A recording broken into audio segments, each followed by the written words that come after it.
I'm J. Jermaine Bay of Elodium Morris Pradium, Ante, Colorado. The acronym is AMPAC. I'm the Chief Judge of Consular Court. Today is Class 178. Class 178. What did we learn in Class 177? Well, we really started talking about what?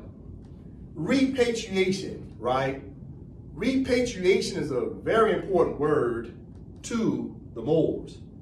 What is repatriation about? It's about being a patriot of your state. You see, the Moors, according to the Treaty of Madrid of 1880, Article 15, Paragraph 1, says the Moors had to do what? It said what? Any subject of Morocco, meaning the Moor subjects, who has been what? Naturalized by a foreign government's jurisdiction, shall return to Morocco's what? Jurisdiction, and choose between the entire submission to the laws of the Empire of Morocco's government. And what establishes the government? It is the Constitution. The Constitution creates three branches of government, which then allows the Moorish government to set forth reforms through applications to allow the Moor subjects to be recognized as Moroccan nationals again. That's called repatriation. You're becoming a patriot of your state. Again, you're no longer naturalized as an adopted child of a foreign country. The Moors must understand that they are redhead stepchildren of the United States of America, as an example. The Moors must understand the United States of America knows that the Moors have a treaty obligation if they no longer want to deal with what? Naturalization. The Moors have to take the proper steps of repatriation and become patriots of their state, patriots of their original motherland. And all land under the word territory, as we learned in class 177, territory is land. But who is the only person in international law that can lay claim to land? Well, that's only the state. The state controls territory. So as Moors, we have to pledge allegiance to the state because the state has possession of land. You see, what I've learned about the Moors don't understand what's commonly known as patriotism. If you ask the average Moor or you say, well, are you a patriot of your state? Watch how they pause and not truly understand how to answer that question. You see, in order to be a patriot of your state, first you must know the name of your country. So I asked the Moors, what's the name of your country? In order to be a patriot, you must know the name of your country. So I asked the Moors again, what's the name of your mother country? If you can tell me that name, the next question is, have you pledged allegiance to your original mother? Did you repatriate after being naturalized, i.e. adopted by a foster family called the United States of America and the Americans? Did you come back home to be Moroccan, to pledge your allegiance? Are you a patriot? What does it mean to be a patriot? That means you have love for your country and you have love for your fellow man and woman that shares the same nationality of a country. You see, when you understand patriotism, do you understand how to have what?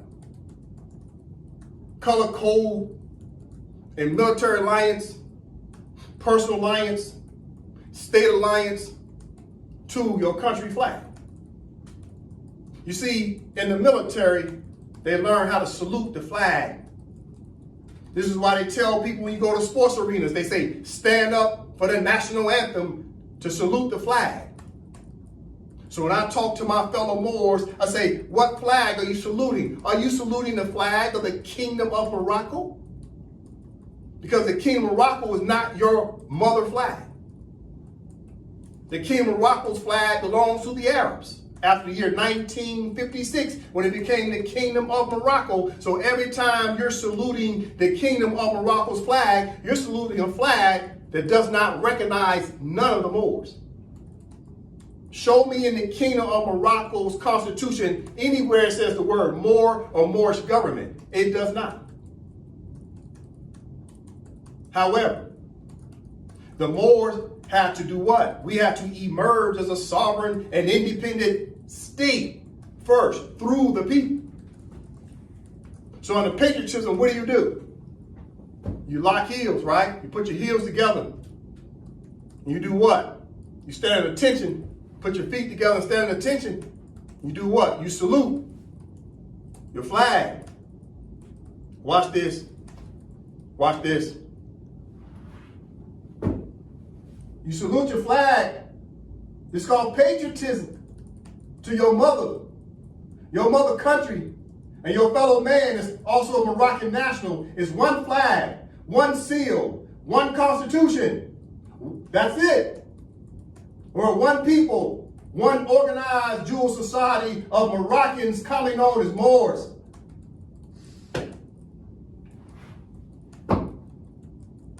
That's patriotism to your mother.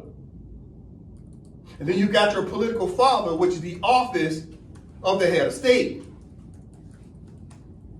And this is the problem with the Moors.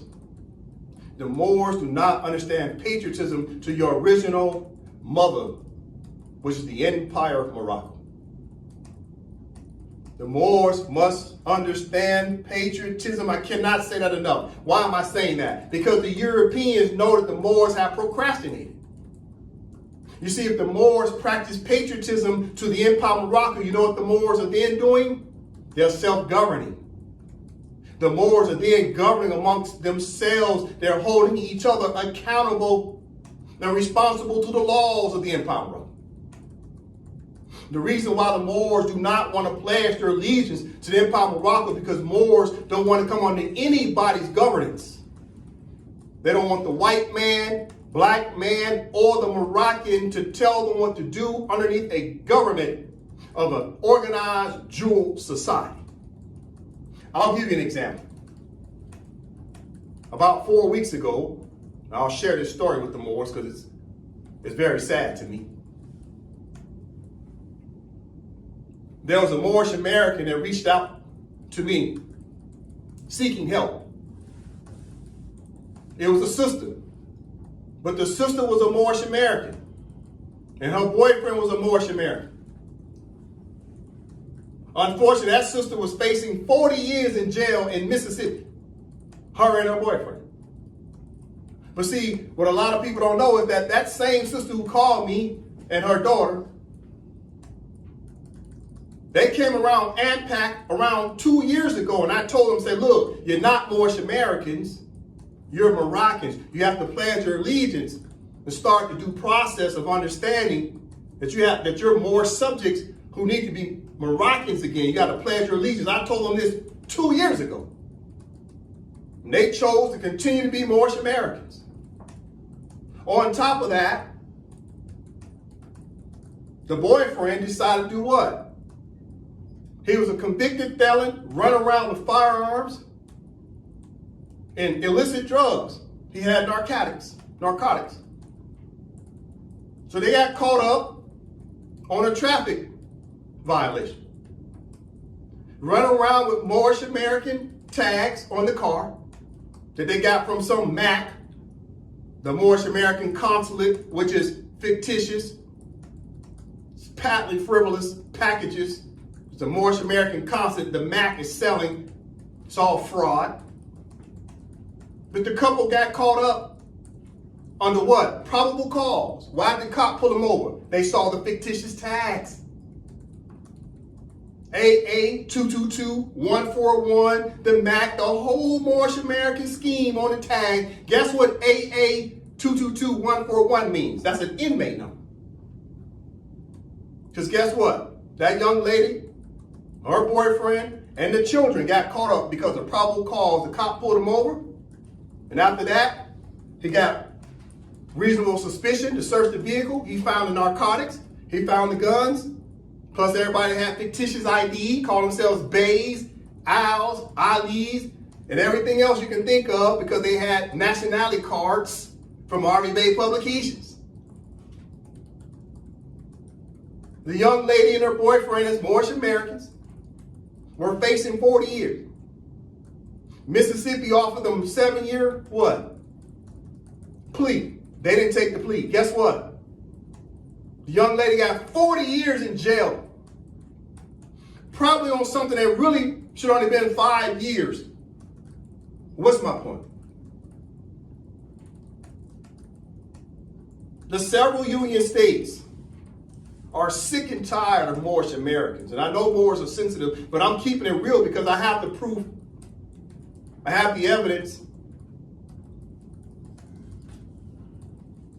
The Moorish American sister got 40 years in jail because she was standing on her square while simultaneously running around with a guy who was a felon, and he had what? Controlled substance. Now, you cannot completely blame this all on Moorish American principles. Why? Because the young man knew he was a felon. But let me ask you a question. Why do you think the young man chose to be Moorish American? Because he felt as though with the teachings of the Moorish American, especially the civic movement, they're telling Moors they can operate as sovereign citizens, i.e., under civic organization, you can establish a trust and hide yourself under a trust, and you can be a felon and still have guns. You can still have all your narcotics because the United States don't have jurisdiction over you. You think you can self-govern all by yourself. There's no laws that's binding against you as a Moorish American. This is what Moors are being taught. That they can self-govern, that no government has jurisdiction over them, not even a Moorish government. Let me say that again. The Moorish Americans are being taught that there's no government that can tell them what to do, not even a Moorish government. So why did that young man choose to be a Moorish American? That way he can continue to do his what? Illicit activities. Why? Because that young man knew that there's no government of the Moorish Americans to do what? Place him on an organized dual society of laws to tell that young man you're not allowed to have those arms. Or if you have those arms, you better make sure they're what? Registered with the government. You see, that young man didn't want nobody telling him what to do. And guess what? There was no one telling him what to do because the Moorish Americans don't have no government. And I don't want to hear nothing about your theocratic government. That's a church. There's no public law of the state that's setting forth laws. And this is why that young man, who then coerced his lady into also being a Moorish American. That way he could run around and do what he was doing. Now she got caught up doing 40 years and there was nothing I could do to help her. Why not? Because I'm not a Moorish American. I'm a Moroccan national of the Empire of Morocco. The Empire of Morocco can only help Moroccans. The Empire of Morocco can only help more subjects who have taken the appropriate steps to be recognized as a Moroccan national. Again, the young lady and her boyfriend never took any steps to become Moroccan. They chose to be Moorish American. Running around with MAC tags and Army Bay publication identification, and now she's doing 40 years. Hurt me to my heart. Why am I telling you this? You must understand that the United States and the several Union states are sick and tired of sovereign citizens. They are giving out big time. Something that ordinarily would be 5 years, they're giving you 50. They're sick and tired of your paperwork. They know that you're supposed to pledge your allegiance to the Empire of Morocco. You must understand what's happening with the several Union states of the United States. They're starting to pass statutes to say that what Moorish Americans are doing is fraud. Willful fraud. The intent to defraud. You must understand what's happening. I'm warning all black people right now. Black America, if someone tell you you're Moorish American, run. Do an about face and run. Because you're going to end up just like the young lady who just got 40 years. You're going to end up like Jamal Bey, a rise of the Moors, who's in jail doing 3 to 5, claiming you're a Moorish American. And I know Moors are sensitive, but I'm telling the truth. I've got the evidence.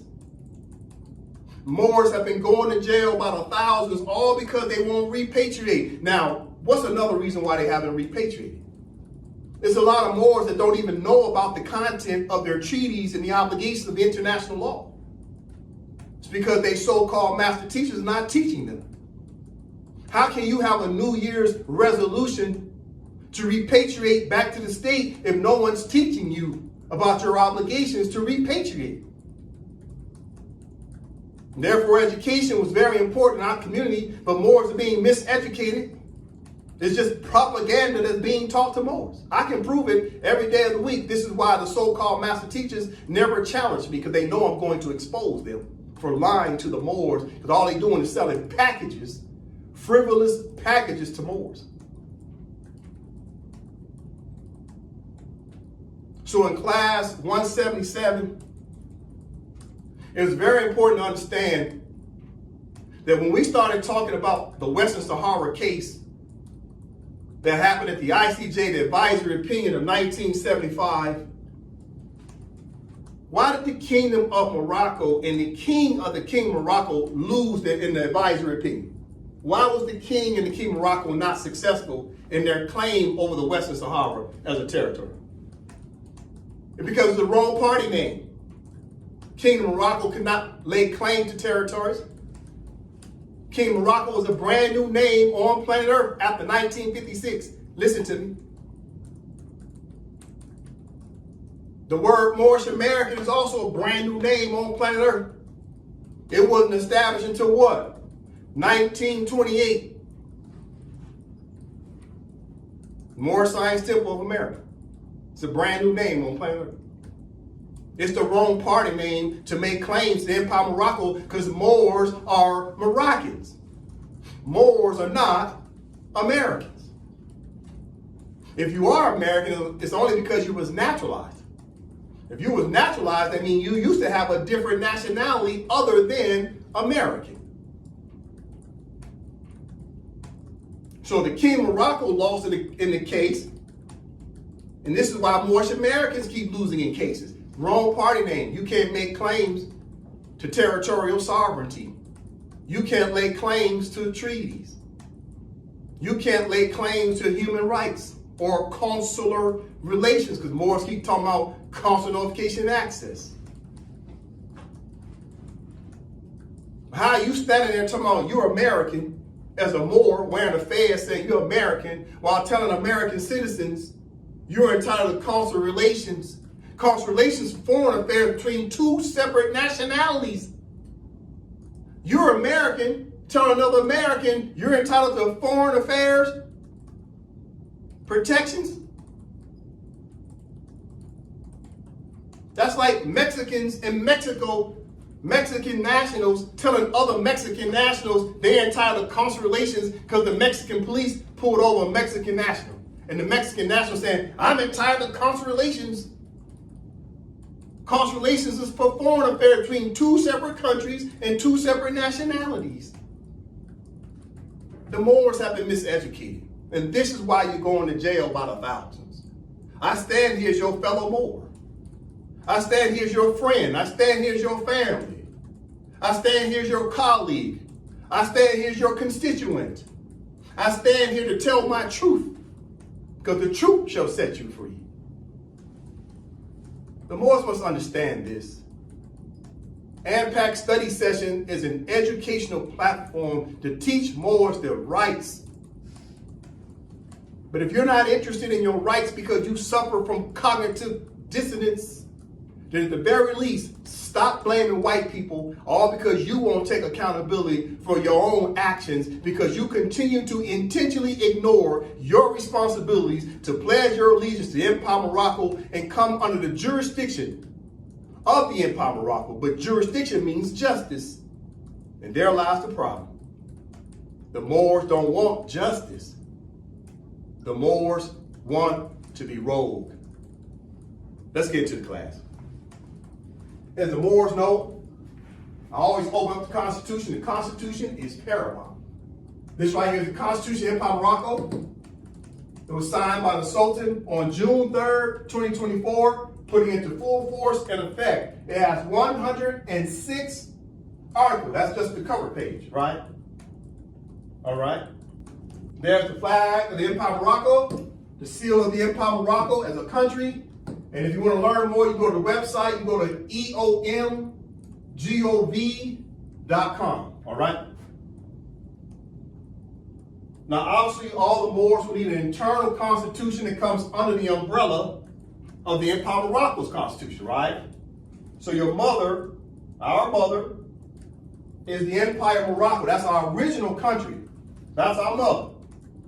Underneath that, we'll have internal states, that way we can govern over smaller territories, right? This is why when you look at the United States of America, they govern under 3 different categories. They govern under what? Federal, state, and local. Federal, state, local. So they got the federal government, then they got internal states, and underneath the internal states is what? Counties, townships, right, and cities.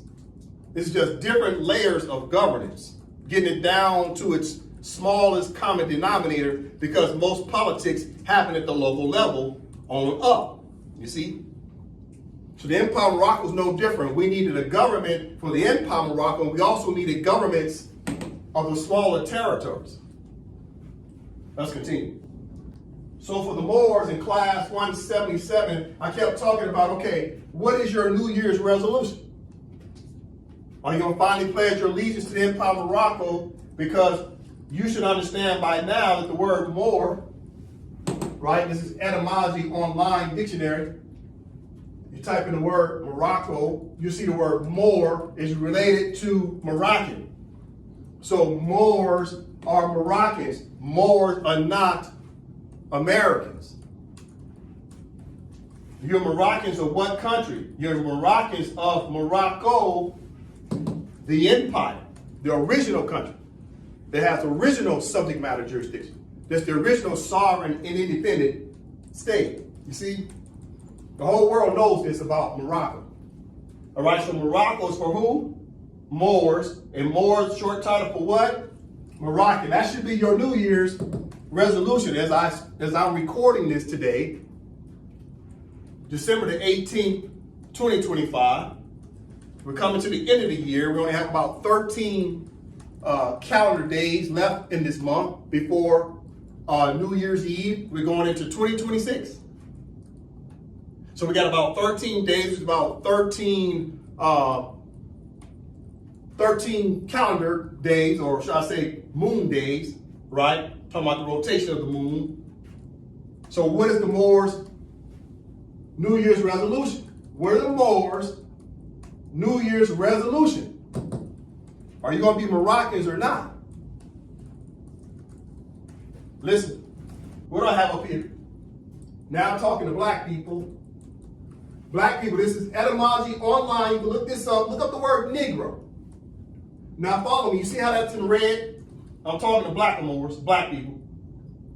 People call themselves black, which is a non-adhere. It's an adjective, not a noun. Now follow me in red. Negro, right? Follow the red. Watch this. Watch the yellow brick road. Watch this. Negroes in red. Watch how I push. Negroes are what? Blacks. So now people call themselves black. That's a new word. Moors started using that word until the 60s. Now watch. Watch the red. Watch how I push. Watch. Now, Negro turn into black, and then black starts to tell you now black are Moor. So the blacks and Negroes are Moor, but more specifically, watch this. Who are the Moors? These people are falsely bred as what? African Americans are Moors that are falsely called black Moors, and Moors are these African Americans that the United States talks about all the time. But you see how they got you listed in a category of Negro, black, coloreds, African Americans are all what? Moors. Now, let me say this for the record. Who created etymology online dictionary? It was a white man. So how is the white men are telling the truth about who these black people are, while simultaneously black people are out there not telling each other the truth? The African Americans are not telling the truth that we're Moors. African Americans not telling the truth. But we blaming white people for our problems, while white people are out there saying these African Americans are actually Moors. And the Moors are who? Who are the Moors? Let's go back. Who are Moors? Oh, Moors are Moroccans. Of what country? Oh, okay, let's work it backwards. Moors are Moroccans, right? Of Morocco. Well, what about Morocco? The Empire of Morocco. Thus, your Constitution says Empire of Morocco and not just Morocco. Now, in class 177, we started learning that at the International Court of Justice in the case of Western Sahara, Judge De Castro said, well, the interpretation looks like you guys are saying there's two Moroccos. There's an inner Morocco and an outer Morocco. So we took the time to look at, okay, what does inner mean? Well, inner is like the metropolitan area of the country, and then it's got its outer areas that it's claiming as well. So we took the time to look at France Republic. France is claiming territories all over planet Earth and saying all those territories all over planet Earth are part of the French Republic, meaning that's all France. Therefore, a country does not have to be surrounded by a defined border completely. It can have a defined border, but also outside of that, it could claim other territories and say that's also part of its country, such as like the United States of America claims Hawaii and Guam. Then it claims other territories such as Puerto Rico and the American Samoa Islands, etc. So the Empire of Morocco is the same way. It's claiming territories all over planet Earth, just like France does, and just like the United States of America does, and just like Great Britain and its Commonwealth with other countries. Listen, what do I have up here? I have up here what the Moors have to master. These are 4 basic questions that Moors have to master. These are principles, all right? So it says, what are the 4 basic elements of a contract? Matter of fact, I'm gonna have a good brother Drake, can you read this from the top? What are the 4 basic elements of a contract? 1, who are the parties to the contract?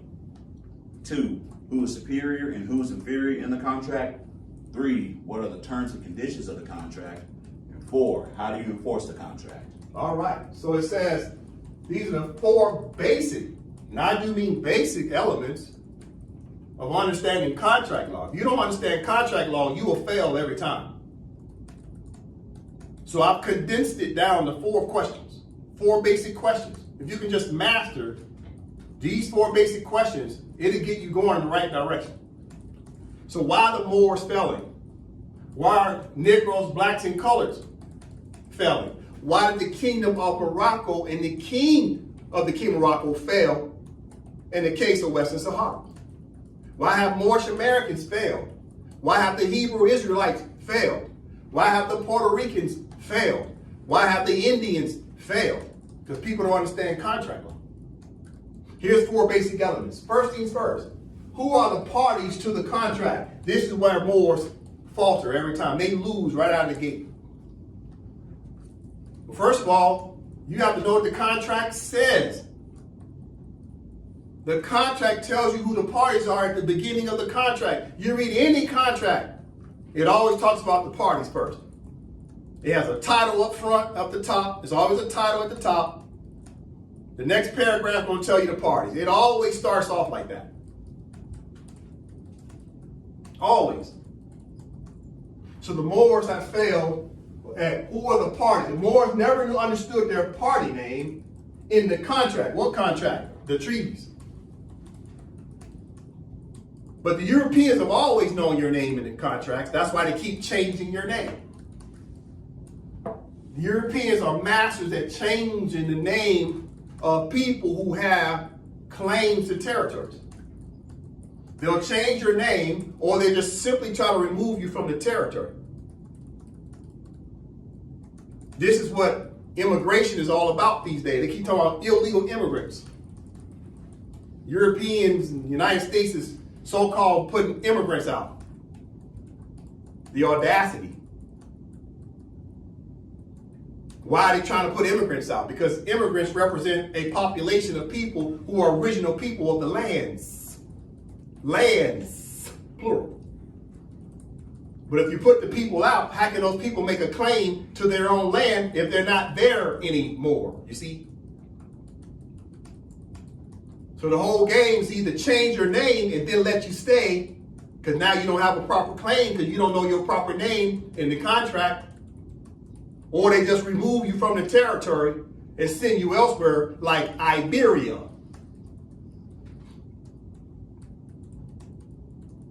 So the Moors are failing at the first box because the Moors don't even know their party name. They call themselves Moorish American, Negro, black, color, and every name but the name that's in the treaties.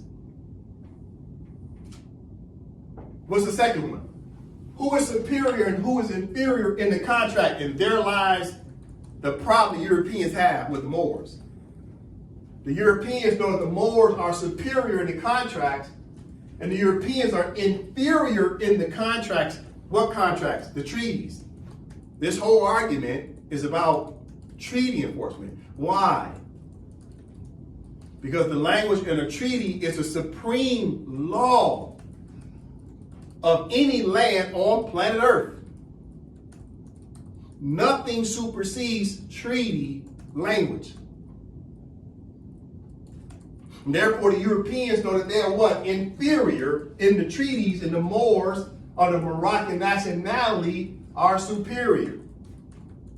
So in order to keep the Moors from being superior, what do? They change the Moors' party name to Negro, black, colored, Moorish American, African American, Indian, Puerto Rican, Hebrew Israelite, you name it. Every name but what? Moroccan.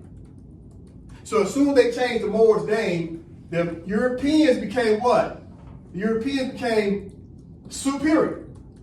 Europeans became superior in the contract, and the Moors became inferior in the contract. What contract? Oh, that when they naturalized the Moors, the Europeans are white, and the Moors are black. They're inferior, because now they called you a crayon.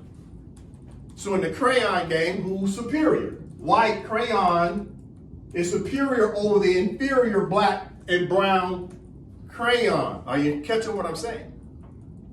As soon as the Moors accepted a crayon status, we immediately became inferior. Immediately, because that's not the name in the contract. The Europeans created a race category in order to do what? Subjugate the Moors under the wrong name. This is why they didn't want Moors to learn how to read or write. If you can't read or write, then you can't read the contract. You can't read or write, now you just memorizing things because you never read anything. Someone's got to tell you something because you can't read it. So they just say, oh, you're black. You say, oh, okay. Or you're a Negro. You say, oh, okay. Or you're colored. Oh, okay. Oh, you're Moorish American. Oh, okay. Or you're African American. Oh, okay. Or you're Indian. Oh, okay. Everything but what? Moroccan. Box number 3. What are the terms and conditions of the contract? Well, if you're talking the Moorish treaties, and the Moors now know they're Moroccans or the Empire of Morocco, now the terms and conditions of the contract says all the European countries owe the Moors taxes. And all the European countries understand the Empire of Morocco is the true, original, sovereign, and independent state over all these territories. And this is why the Moors were able to collect taxes. You cannot collect taxes unless you're what? The sovereign. Last but not least, how do you enforce the contract? How do you enforce a contract? Well, it's called what? judicial settlement. How do you enforce it? Well, you can talk mediation, arbitration, right? Reconciliation or judicial settlement.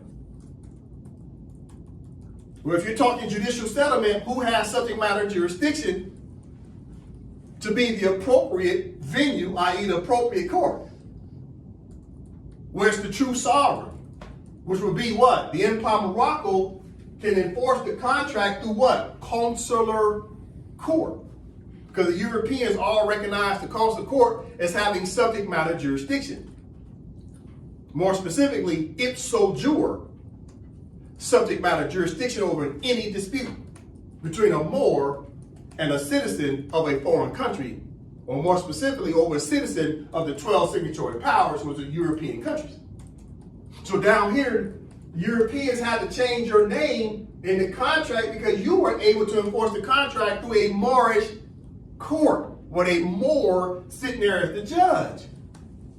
So when they changed your name in the contract and called you black or Negro black in color, Moorish American, African American, and Indian, all of a sudden now it says, well, how do you enforce the contract? The Europeans say, well, we get to control the judges of the courts because now we put these crayons in foreign courts and adjudicate them. But the Europeans knew they could not put Moroccans in their foreign courts because of the contract of the treaties. The treaties express only consular court has jurisdiction over any dispute between a Moor and a citizen of a foreign country. So I'm taking my time here for a reason. From the top, Brother Dre. What are the 4 basic elements of a contract? 1, who are the parties to the contract? 2, who is superior and who is inferior in the contract? 3, what are the terms and conditions of the contract? And 4, how do you enforce the contract? All right, so now as we stand here, it's just being recorded December 18, 2025. What is your New Year's resolution? Are you going to start to master the 4 basic elements of a contract? Because the treaties express the fact that Moors are Moroccans. Let me go back to it again. The Moors, right? The Moors who are falsely branded as African American, but the Moors are falsely branded as African American, and the Moors are falsely branded as Black Moors, falsely branded as blacks, falsely branded as Negroes, but the Moors are actually what? The Moors are what? Moroccans. So in the 4 basic elements of a contract, you should know that you are Moroccan, and the short title for Moroccan is Moor, but of what country? Because only the country can make the proper claim. You got to pledge allegiance to the country of Morocco. But what Morocco? Which Morocco? The Empire of Morocco. So I ask the Moors again, what is your New Year's resolution as we go into 2026? Or are you going to keep doing the same thing over and over again, expecting a different result under the banner of Moorish American, Negro, Black, Colored, or African American? You must change your political status. What does political status mean? You must do what? Pledge your allegiance to the Empire of Morocco. All right. Once you pledge your allegiance to the Empire of Morocco, right, what do I have up here? These are 4 squares, 4 pillars, right? These are 4 separate instruments. Up here I got the Charter of the United Nations. Right here, the Act of Algeciras, which is a multilateral treaty. Right here I have the Constitution of the United States. And right here I have the Empire of Morocco's Constitution. And right here in the middle is the acronym USA. USA is surrounded by law. The rule of law. What type of law? International law and Moroccan law. The United States of America is surrounded by international law and Moroccan law, along with what? Moroccan treaties. And the United States has surrounded themselves, they self-check because of their own constitution. Article 6, Clause 2 says treaty supreme law of the land. So the United States of America and the United States Federal Corporation, two separate entities, are both surrounded by law, the rule of law. So they're surrounded by Moroccan law, they're surrounded by international law, they're surrounded by treaty law, and they're surrounded by their own fundamental law, their Constitution, Article 6, Clause 2. You see that? They can't get out of it. How are they able to go all these decades without having to abide by Moroccan law, international law, and the treaties? How did they go this long without having to abide by the rule of law? Okay, let's go back to the four basic elements of a contract. Right here it says, what are the four basic elements of the contract? Well, who are the parties to the contract? They change your party name with their domestic law. And Moors took it hook, line, and sinker and called themselves Negro, black, colored, Moorish American, African American, Indian, and Puerto Rican, you name it. Everything but what? Moroccan. And this is what I try to tell the Moors: you have acquiesced to accept a status that's not real. That's a domestic status, but that's not an international law status. Okay, here's the Treaty of Peace and Friendship. You know, the United States created this founders. Look, this is founders online. All the Moors know about this. National Archive. But what I found out about Moors can't read, or either they just skim right at the top. What's the first thing it says? It says the Moroccan-American Treaty. But the Moors have been conned, I'll say it again, the Moors have been conned to think that they are the Americans. Okay, Moors who keep saying they're Americans, tell me who the Moroccans are. Because you over here fighting with the real Americans, which is the Americans that the Sultan recognized in 1777. It was the Sultan of the Empire of Morocco that let George Washington and his people be Americans. Not the Moors. The Moors are what? Moroccans. Right there at the top, Moors can't read. Remember I said about contract law? They put it right at the top of the title. From the title to get to the first paragraph, start talking about the parties again. You see?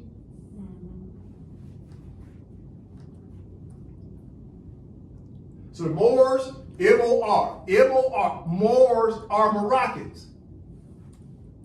The Americans are the Americans that the Sultan allowed the Americans to establish the United States of America, and they deposited their Constitution, United States of America, that was drafted in 1787, fully ratified 1788, and put into full force in effect 1789. Once the United States of America, the 13 colonies, had ratified the Constitution, then they deposited that Constitution with the Sultan of the Empire of Morocco on December 1st, 1789. Why were they depositing their Constitution with the Sultan of Morocco? Because he was the sovereign of the Empire of Morocco. He was head of state. And everybody had to deposit their constitutions with the Sultan in order for them to do what? Have possession of any territories within the Empire of Morocco. In other words, there were tenants. Don't you turn in the lease agreement to the office? You stay in some apartments or whatever. Don't you have to turn in the lease agreement to the office? The United States of America deposited their Constitution December 1st, 1789 to the leasing department, which was the Moorish government and the Sultan. What's my point here? If Moors don't understand the four basic elements of contract law, is the parties must be known. The Moors have been lied to. The Moors have been lied to and say they're the true Americans. That's not true. America's a continent and not a country. However, the United States of America is a country that happens to be in the continent of America. Just like Mexico is in the continent of America. But Mexico, the United States of Mexico, is a country. It doesn't make the Mexicans Americans. The Mexicans are not Americans all because their country is in Central America. Colombians are not Americans all because their country is in South America.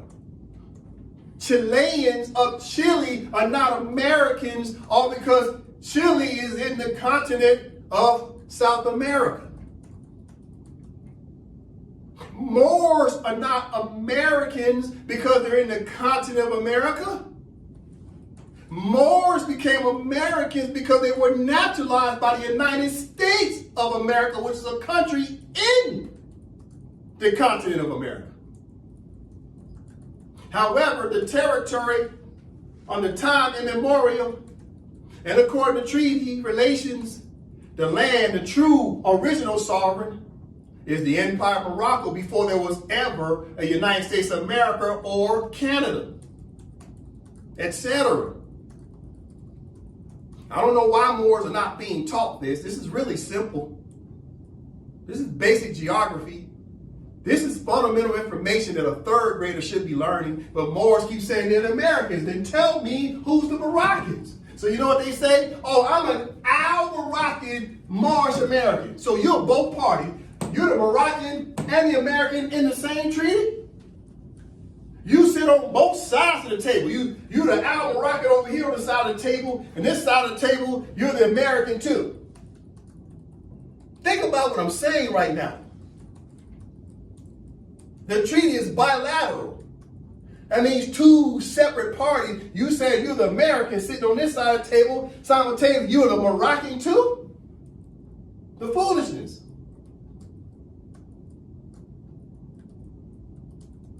Listen, speaking of treaties, the United States says the Treaty of Peace and Friendship is unbroken. We have to talk about today,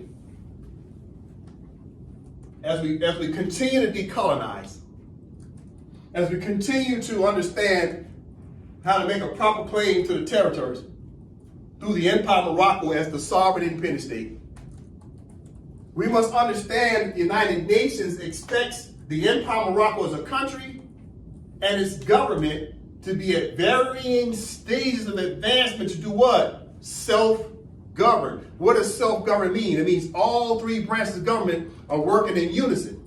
They're working as one. You're governing your own people. You're governing the territories. You're passing laws. You're enforcing justice, and you're collecting taxes. That way you can create revenue for your state. That way you can have economic and social affairs taken care of your people. How you going to take care of your people? You got to collect revenue.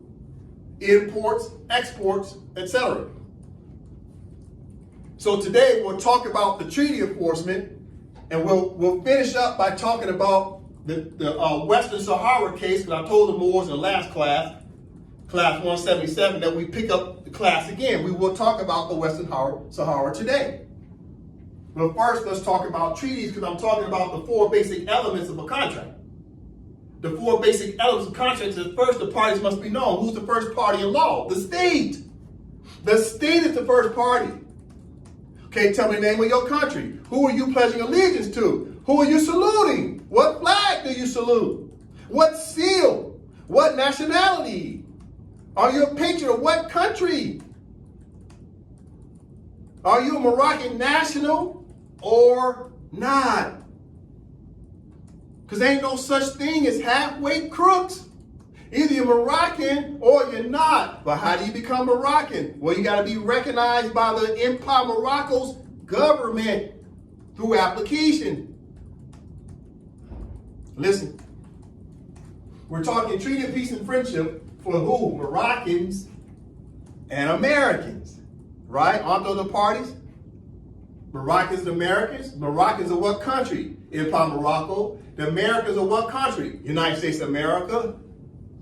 What you're going to learn here as we start to study this, the United States of America and its government, called the United States, two words.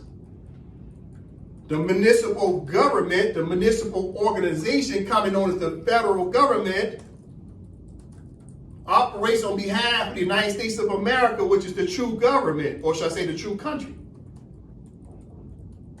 So the United States government says that the Treaty of Peace and Friendship is what? Unbroken. That means the relationship is continuous. Listen to my words very closely.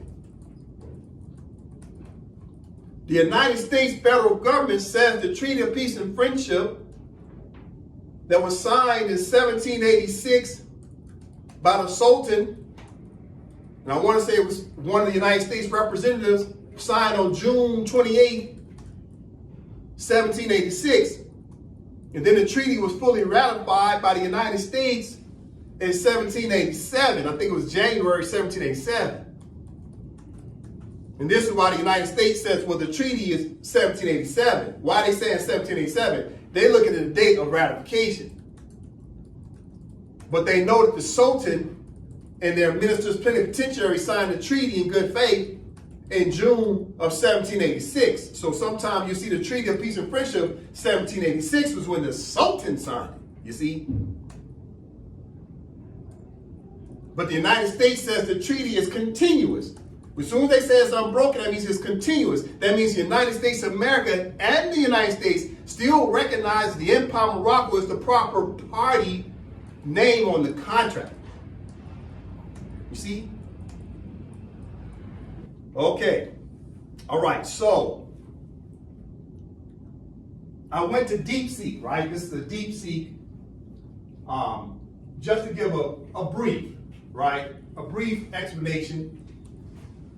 I typed in the DeepSeek, what does it mean when the United States says the Treaty of Peace and Friendship of 1787 is unbroken? Because this is what the United States keeps saying, right? All right, let's see what DeepSeek had to say about it. Okay, Nova from the top. Unbroken U.S.-Morocco Treaty History. When the United States refers to the 1786-1787 Treaty of Peace and Friendship with Morocco as unbroken, it means it has been continuously in effect and respected by both nations for over 235 years. This is the longest unbroken treaty relationship in U.S. history. Pause. So right then and there, we're already learning about this word continuously. The United States saying it's continuous. And it's unbroken. This is very important to understand in law as the more start to make a legal argument. The Moors can say, even the United States said the treaty is unbroken. That's number one. The United States is saying on the record that it's continuous relations with who? What's the other party name? United States of America. And who? The Empire of Morocco. Is the Treaty of Peace and Friendship between the United States of America and the Kingdom of Morocco? No, there was no Kingdom of Morocco in 1786 or 1787. Keep in mind, this treaty was renewed in 1836. Was there a Kingdom of Morocco in 1836? No.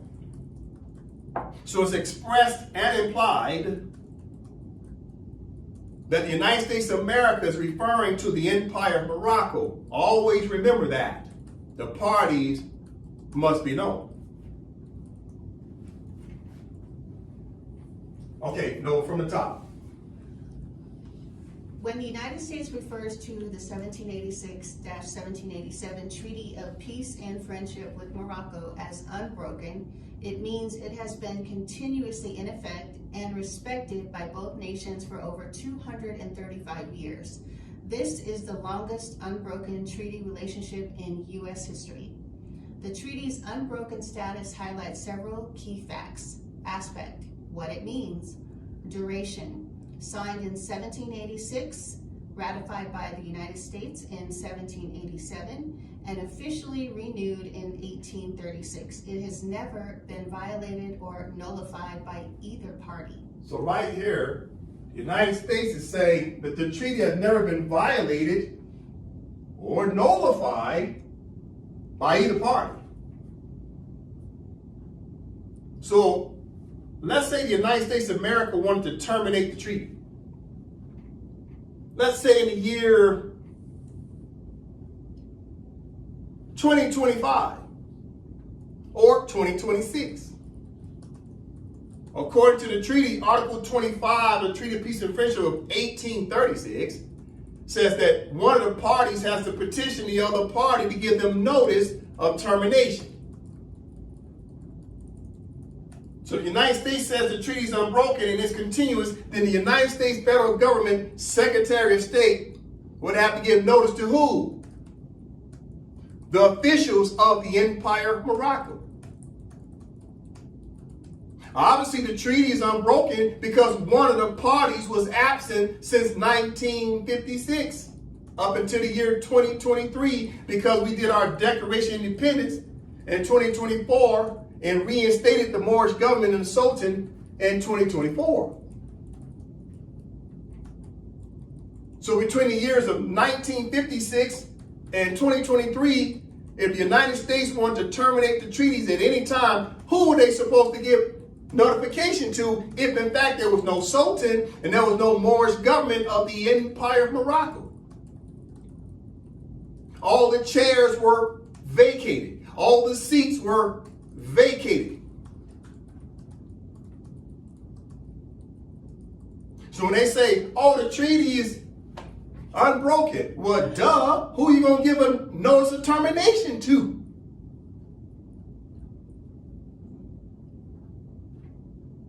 Listen. Core obligations. Both nations have consistently upheld the treaty's main provisions on peace, friendly relations, and commercial access. Symbolic and strategic importance. Represents a long-standing strategic partnership evolving into a modern alliance where Morocco is now a major non-NATO ally. Okay, so wait a minute. Symbolic and strategic importance. So now they're talking about who? King Morocco. King Morocco. Now they're sliding in, but there was no King Morocco until 1956. Well, obviously there's a government of the King Morocco, but where was the government of the Empire of Morocco, in which the treaty is signed with the Sultan of the Empire of Morocco? The treaties are not signed with a king. So you see how they're interchanging the Empire of Morocco with the King Morocco. Did you notice the title when we started? Watch this. You see that at the top? Unbroken U.S.-Morocco treaty history. Did you catch it? The United States is putting themselves to the left and put Morocco to the right. Well, let's go back to the Treaty of Peace and Friendship. Listen, watch. But on the Treaty of Peace and Friendship, 1786, it's got Moroccan to the left and American to the right, the subordinate party over here. So now, the United States is pretending like they got a higher status than Morocco, because Morocco, the King Morocco, is a brand new state after 1956, and also the Empire of Morocco is under a trusteeship status, or was, from 1956 until 2024. What happened in 2024? Well, the Moors declared independence on May 13, 2024. To do what? Emerge as a sovereign and independent state. Then the Constitution was signed on June 3rd, 2024. The government of the Empire of Morocco had its public inauguration on what? June 8th, 2024, to put the Sultan, the Prime Minister, and the three branches of government back into convening its status of being the Moorish government. That way it could be self-governed at varying stages of advancement. So now, when you look at this, this has to be switched. It has to be Morocco-US, because the proper party is the true original sovereign independent state before there was ever a United States of America. Always remember that. United States of America is a brand new country on planet Earth, starting in 1789. United States of America as a country is barely 250 years old, barely. The United States of America will be celebrating their 250th year next summer, the 4th of July of 2026. Only 250 years old. Our Moorish buildings are older than the United States of America. Washington, D.C. is older than the United States of America because Washington, D.C. has all our Moorish buildings, our megalithic stone buildings there. Our buildings are older than the United States of America as a country. Listen, we're talking treaties, we're talking parties. Okay, we got to learn how to enforce our treaties. We're going to learn today what the Moors need to know on how to enforce our rights. The Moors have not been making the proper claim and the proper name.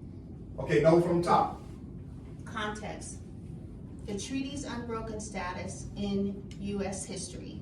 The term unbroken is significant because the United States has a complex history with treaties, particularly those with Native American nations.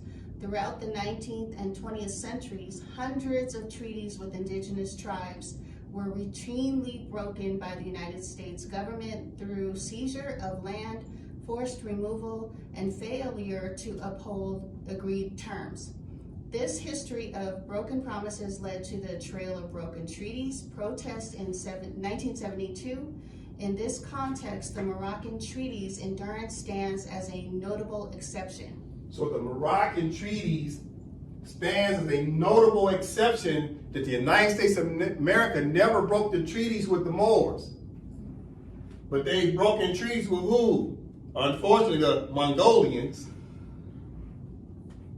who call themselves the Indians. Keep in mind, the Mongolians themselves did not recognize Moors as being a part of their tribes. They said Moors were their slaves. So the United States of America is making a distinction between the Cherokees and Moor subjects. Keeping in mind, the Moors and the Mongolians were in this territory way before 1492. The Moors and the Mongolians were sharing the land. But the Mongolians came here into this territory after the Moors were already here for thousands of years. The Moors built these megalithic stone buildings, all these hydraulic water systems. The Mongolians came and they started recognizing all the artifacts of the Moors. Remember, artifacts means what? Art of facts. Was a fact of art. The Mongolians saw what the Moors were doing. They wanted to imitate it by doing what? They saw a what? A rock formation of an obelisk. An obelisk turned into what? A wooden what? What do they call it? Wooden totem pole. The Mongolians made wooden totem poles, but the Moors were making obelistic stone statues.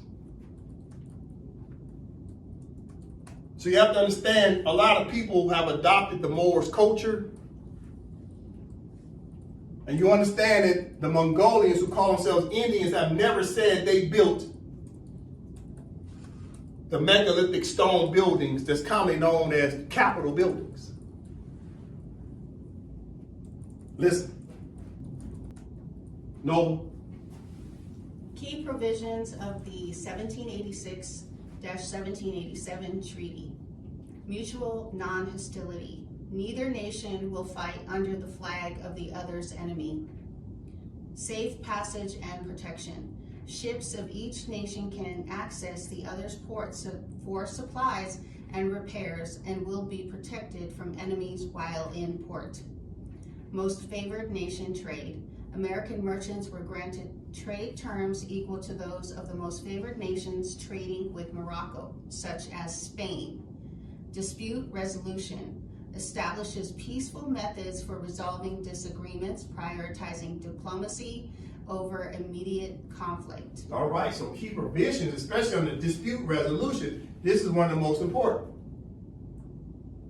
Establishes peaceful methods for resolving disagreements, prioritizing diplomacy over immediate conflict. What is dispute resolution about? consular court as the proper venue to do what? Settle disputes, any disputes. Isn't that part of the 4 elements of a contract? Element number 4 says, how do you enforce the contract? It's consular court, you see? That's one of the most important things of why the Europeans are avoiding the Moors, because they know the Moors have subject matter jurisdiction through the consular courts to adjudicate foreigners. All right? Okay, no. A unique relationship.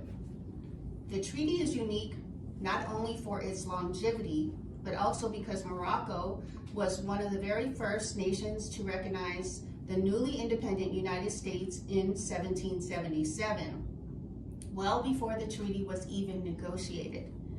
U.S. presidents from George Washington to Ronald Reagan have publicly acknowledged and celebrated this special diplomatic bond. I hope this explanation is helpful if you're interested in learning more about the specific historical context to the treaty's negotiation or its modern implications. I can provide further details. All right, from George Washington to the present President Donald J. Trump. All right, ask another question. Does the term continuous treaty relations, I'll say it again. Does the term continuous treaty relations mean in the context of intertemporal international law? Okay, here's what DeepSeek had to say. In the context of intertemporal international law, continuous treaty relations refers to an ongoing legal relationship under a treaty, where it means and obligations, where its meaning and obligations are subject to legal evolution over time. This concept is directly tied to a key legal principle that distinguishes between the creation of a right and its ongoing existence, the core legal principle. This idea is famously articulated in the 1928 Island of Palmas case, which established a foundational rule in international law. 1. The first branch, creation. A treaty must be interpreted according to the law that was in force at the time it was concluded. You judge the original act by the historical rules. 2. The second branch, continuation. However, the continued existence and exercise of a right created by that treaty must follow the conditions required by the evolution of law over time. In simpler terms, while a treaty is born under the law of its time, it lives and operates in a changing legal world. Its application can evolve. All right, so what are they saying here? When you read a treaty, you should read and apply the treaty language based upon the time it was written. Mm-hmm. So the Treaty of Peace and Friendship of 1786, judges have to go back and look at what was the preparatory work, right? Preparatory work that was written, such as drafts. What was the purpose and intent of the treaty? I'll say it again. What was the purpose and intent of the treaty? What was the preparatory work leading up to the signing of the treaty? It's just like the United States talks about their Constitution all the time. They keep talking about the founding fathers. The founding fathers. What they're talking about is what?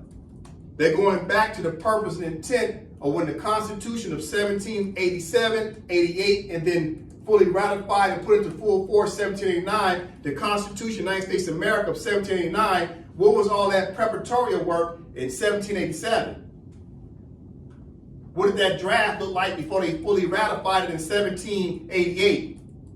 Then they put it in full force of effect 1789, and then they deposited it with the Sultan of the Empire of Morocco. So the question is always going back to the founding fathers. What was their mindset? Why did they do what they did at that time? That also fast forwards to 1836 when the treaty was basically renewed. What was the preparatory work? What was the mindset going into signing or renewing the Treaty of 1836? So all judges And international law scholars know to go back to the time of when the contract was signed. Also, what are they saying? Under intertemporal law, now they're talking about times have evolved. Now countries say, well, we're going to abide by standard operating procedures of international law, of modern and contemporary law, starting in the year 1945 at the establishment of the Charter of the United Nations. That countries around the world agreed to a set of rules, a rules-based order. The rules-based order says even if a treaty was signed 150 years ago, how do we keep that contract, that treaty in alignment to modern and contemporary law? So what we'll learn today is if the Moors are not keeping up with modern and contemporary law, that means it's very difficult to enforce a treaty that was written 200 years ago and try to apply it today. You have to learn how to balance the two under what's commonly known as intertemporal law. Intertemporal means time and placement. How you take an old treaty and enforce it in the 21st century. It's the same way the United States keeps enforcing their Constitution that was written in 1789. How are they enforcing a treaty of how is the United States of America enforcing a Constitution of 1789 in the year 2025? You see? How do you balance these two over a period of time? Moors will learn about this, and we have to learn international law to understand how countries expect other countries to conduct themselves in the 21st century. And going back to the 20th century, after 1945, a lot of the rules-based order changed. Moors can no longer be old school. Moors are stuck in the past. A lot of things the Moors do are absolutely antiquated. Can you imagine walking to somebody's house and they still got a big tube TV they're watching in black and white? They got a floor model. Big heavy tube TV weighing 100 pounds, made of wood, got the big tube. And it's still playing black and white. This is what the Moors have done. They are stuck in the past, black and white TV. And the whole world has moved on to not only color TV, but now what? Plasma, etc. Hang the TV on the wall, and now the TV weighs 25 pounds instead of 125 pounds. But yet it's still what? A TV. Still defined as TV. But the terms and conditions have changed as time goes on. How do you keep up? How do you still refer to this as a TV even though modern technology is changing what a TV looks like? You see? So the Moors' treaties are no different. Our treaties may go back hundreds of years, but how do we enforce them in the 20th and 21st century? That's the question. We're going to learn today. Okay, no. How do continuous treaty relations adapt? The treaty itself remains in force, but how is it interpreted and implemented can adapt through recognized mechanisms. Pause, read again. How do continuous treaty relations adapt? The treaty itself remains in force, but how it is interpreted and implemented can adapt through recognized mechanisms. So for the mechanism, subsequent practice, you have a description, the actual consistent behavior of the treaty parties in applying it. Then you have role in continuous relations that can establish an authentic agreement on how to interpret the treaty in modern contexts. Pause. So the question, how do continuous treaty relations adapt?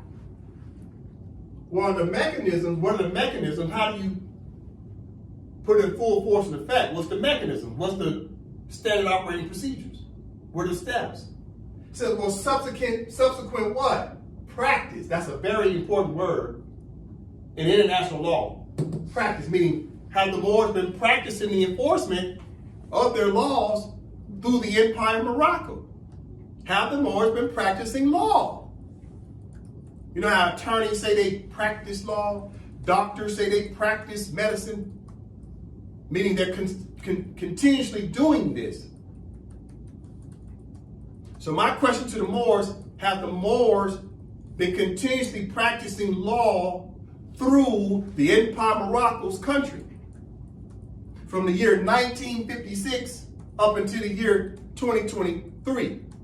That's 67 years from 1956 to 2023. 67 years. During that time was the Moorish government and the Sultan operating on behalf of the Empire of Morocco? And the answer is no. So the Moors and the Sultan failed to practice the customary norms of enforcing state rights and treaty rights. Listen. Description: the actual consistent behavior of the treaty parties in applying it. Who are the treaty parties? The Empire of Morocco of Moroccans, and the Moroccans is the Moorish government. So the Empire of Morocco, the Sultan, and the Moorish government practicing the rule of law of enforcement of the treaties from 1956 to 2023? The answer is what? No. Why? Because the Empire of Morocco was in a shallow grave. There was no Sultan sitting in the office, and there was no Moorish government. The Empire of Morocco did what? Acquiesced. It acquiesced. And the day that they dismissed the government, 1956, they never set another date to do what? Reconvene. What was the date in 1956 going into 1957 when the Empire of Morocco and its government reconvened through the parliament or the legislative branch? There was no executive branch, there was no legislative branch, and there was no judicial branch, nor was there a head of state of the Empire of Morocco after 1956 up until when? 2024. So for 67 years, the Moors were in the absence of practicing law through their state. But yet, the United States of America says the treaty is unbroken. But yet, the United States of America says the relations is what? Continuous. Why are they saying it's continuous? Oh, because they're faking it like they're still in relations with the Empire of Morocco, but there's an imposter they're doing business with called who? The Kingdom of Morocco and the king, and that is not the parties on the treaties. The treaties recognize a sultan and the Empire of Morocco and the Moorish government, and not the Arab government. This word practice is very important. Remember that. Remember that. Listen. Remember that. What do I have up here? This is the statute of the International Court of Justice. The statutes. What does statute mean? The laws of the ICJ court. We're going to go down to Article 38. This is very important for Moors to understand. We're talking law. Listen. Okay, Brother Dre from the top. Article 38. 1. The court, whose function is to decide in accordance with international law, such disputes as are submitted to it, shall apply. A. International conventions, whether general or particular, establishing rules expressly recognized by the contesting states. B. International custom, as evidence of a general practice accepted as law. C. The general principles of law recognized by civilized nations. Pause. From the top again. Article 38. 1. The court, whose function is to decide in accordance with international law, such disputes as are submitted to it shall apply. A. International conventions, whether general or particular, establishing rules expressly recognized by the contesting states. And B. International custom as evidence of a general practice accepted as law. And C. The general principles of law recognized by civilized nations. All right, so let's work it backwards. C, the general principles, so principles of law recognized by civilized nations, meaning nations that are no longer what? Antiquated. Meaning that nations are no longer call themselves tribes and clans. Nations that understands about the external state of a country, and you become a patriot to your country. You're no longer a tribal member or a clan member. You no longer run around talking about your church is a state. You understand that there's a separation between church and state, and that state supersedes church, and that everybody got to pledge allegiance to the state and not pledge allegiance to their church. Civilized nations know it's all about patriotism to your country and not patriotism to deities and prophets. I'm telling the Moors the truth. So look at this word right here. Here's my point. International law, right? It says right here, A, international conventions, whether general or particular, establishing rules expressly recognized by the contesting states. So who's contesting each other? States. Who's contesting each other? States. And states have to follow what? Established rules. So what's the name of the state for the Moors? The Empire of Morocco. What's the nationality of the Moors? Moroccan. So can the Moors go to ICJ trying to argue as a temple? No. Can the Moors go to the ICJ trying to argue as a mosque? No. You can only go there and argue as what? A state. Now watch this. This is very important. I talk about the word practice. Section B is in Bravo. International custom. So it's the customs of international law as evidence of a general practice accepted as law. So the Moors must have evidence that they are practicing accepted law.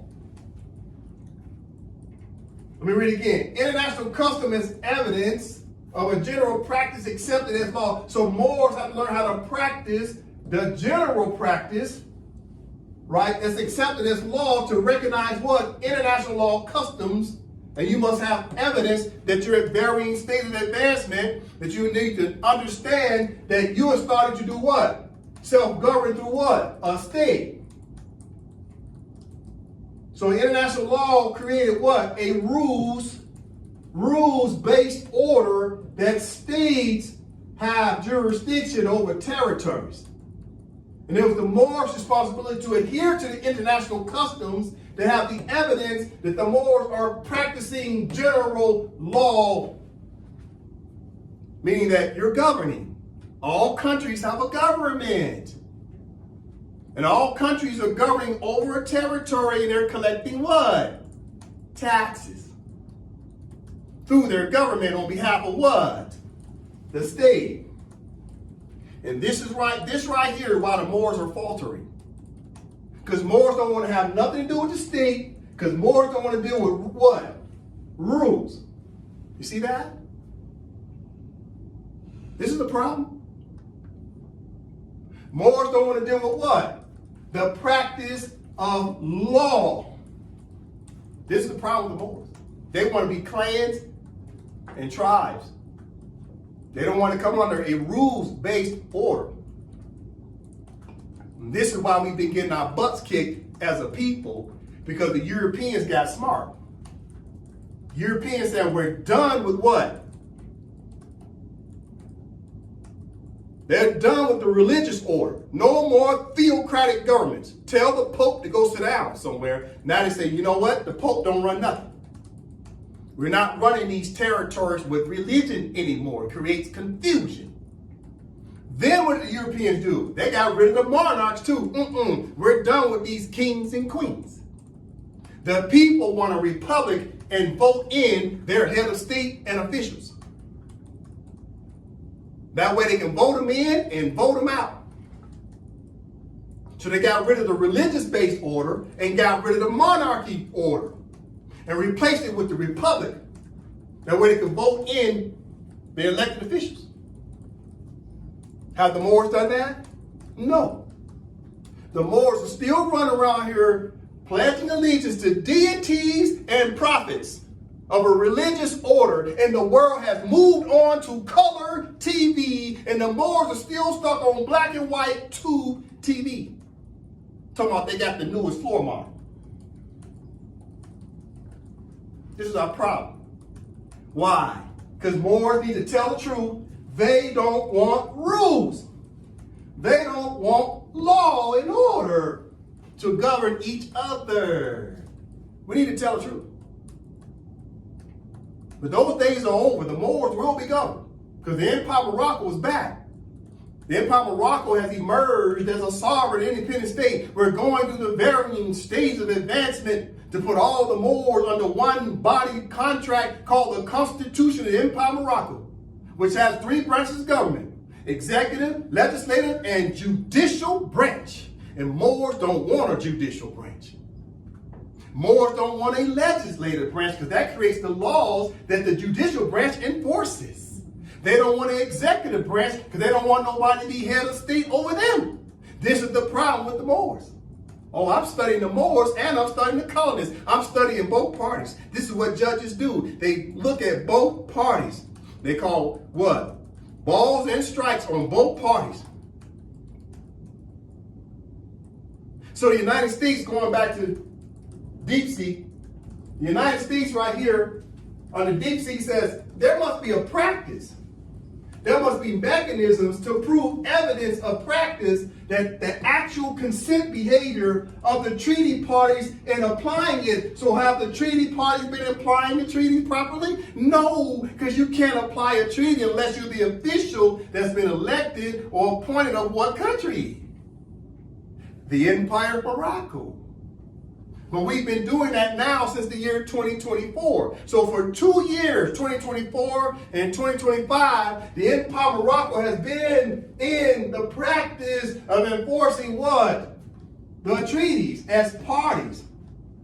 You see that? We're in the behavior of practice. Because we're at what? Varying stages of advancement.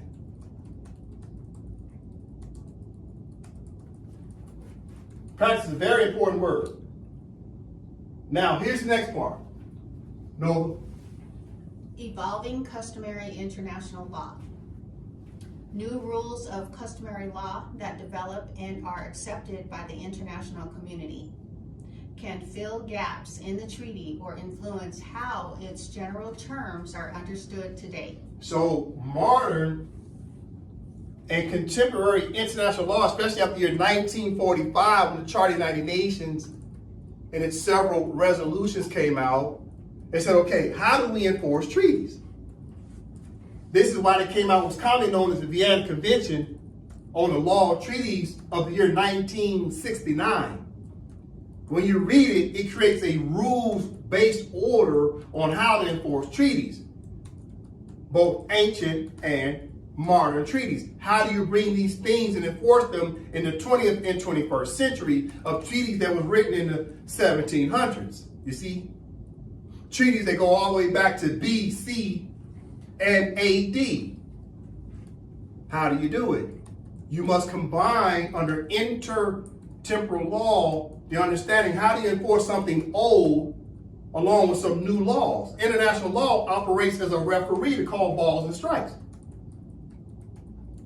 Listen. No.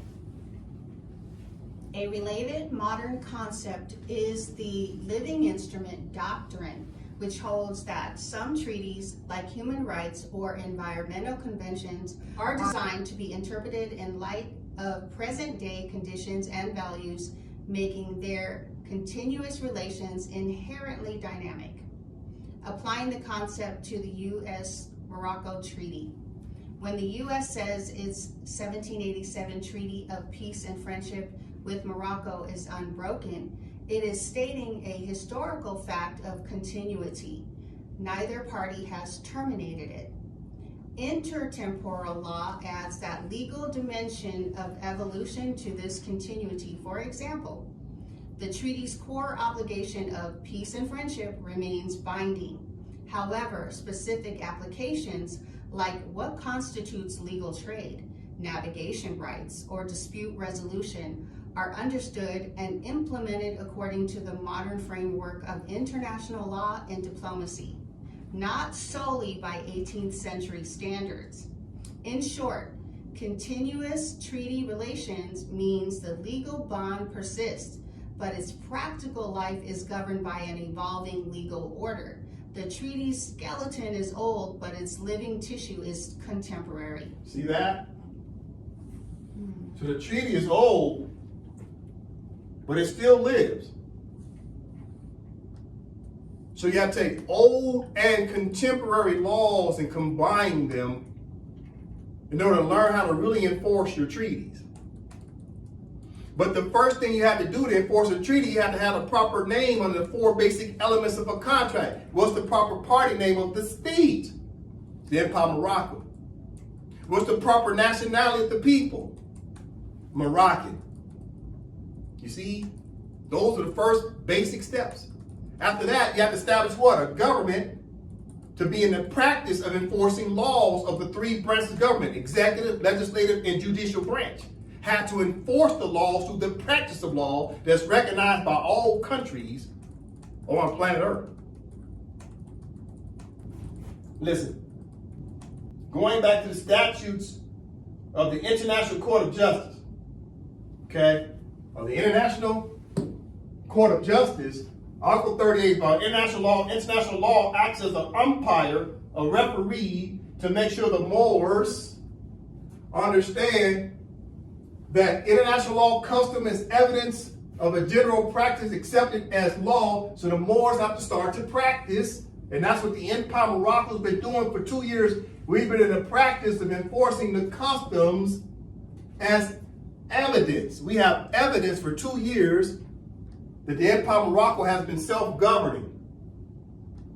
Some of the evidence that we have is the fact that the Empire of Morocco has had hearings through its consular court.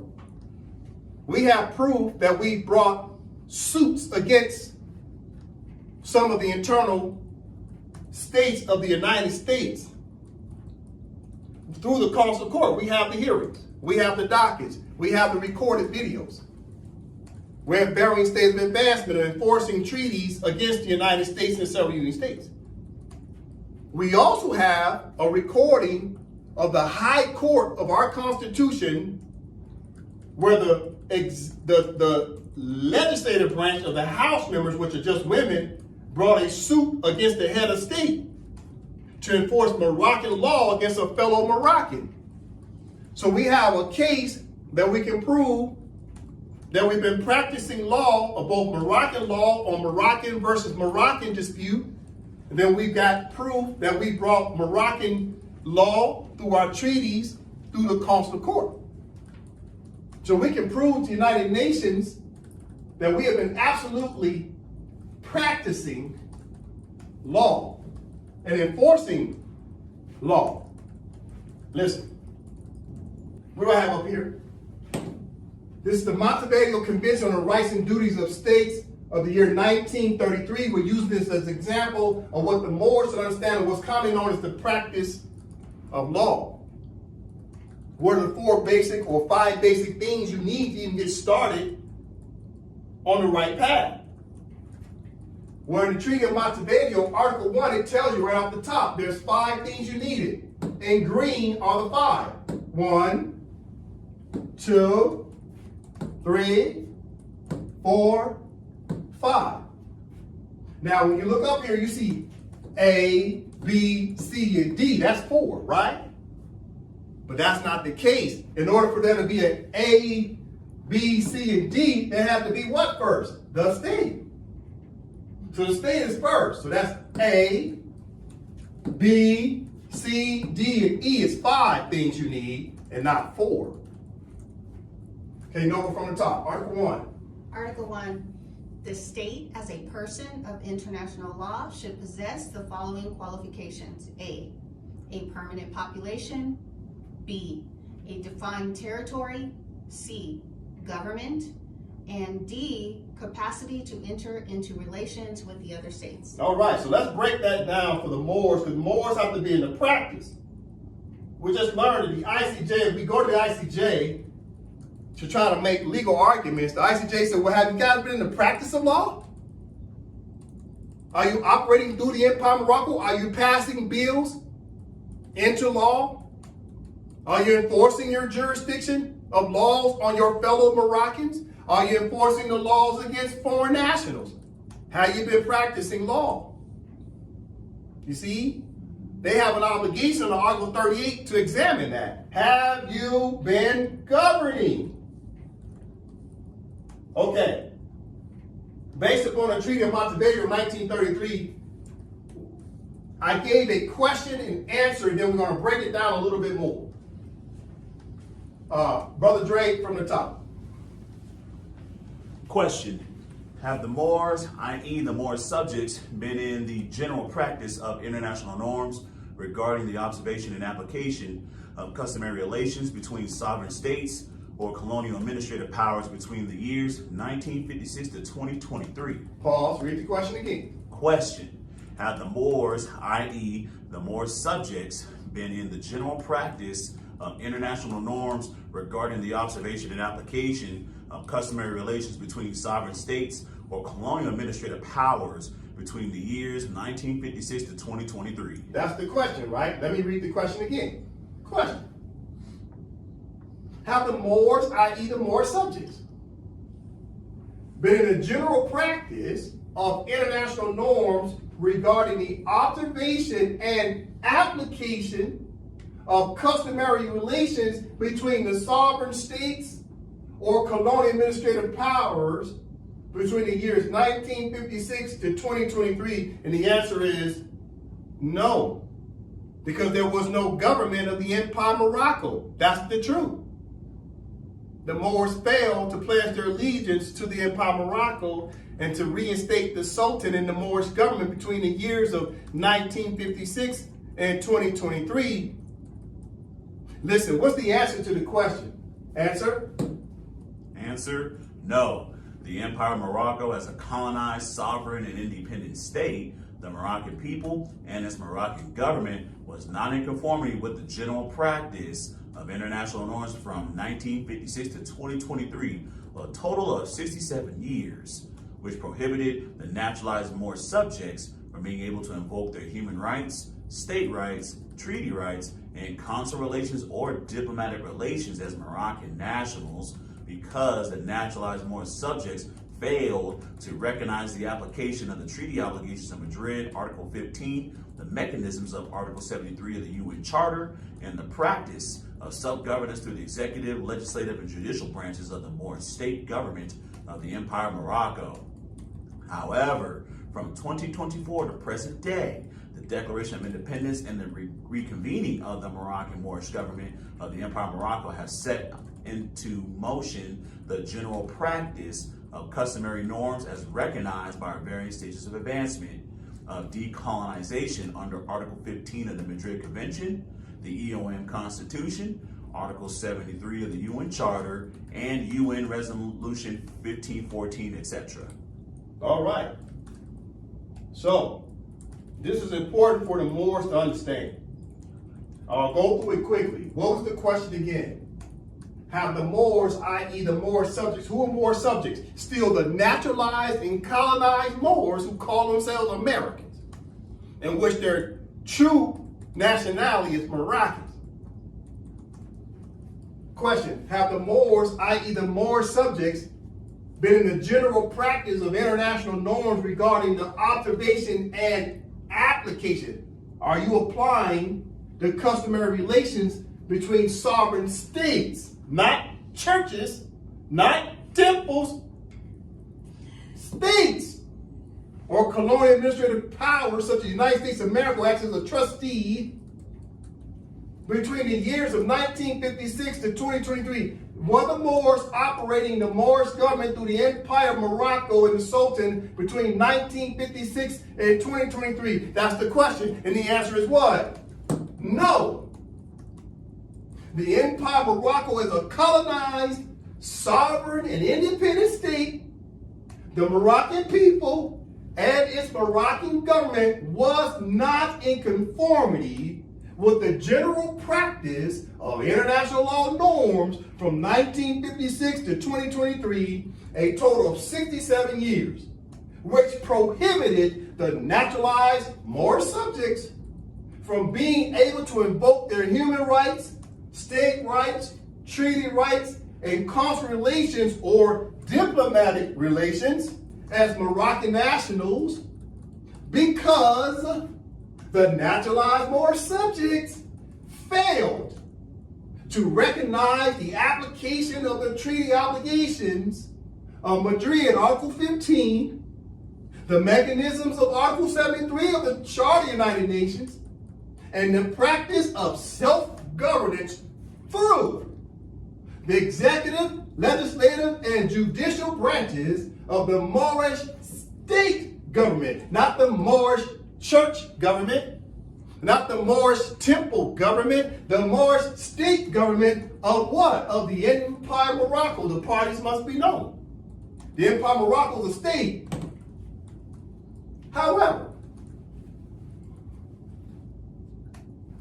from 2024 to present day, the Declaration of Independence and the reconvening of the Moroccan Moorish government of the Empire of Morocco have set into motion the general practice of customary norms as recognized by our varying stages of advancement of decolonization under Article 15 of the Madrid Convention, the Empire of Morocco Constitution, Article 73 of the UN Charter, and UN Resolution 1514, etc.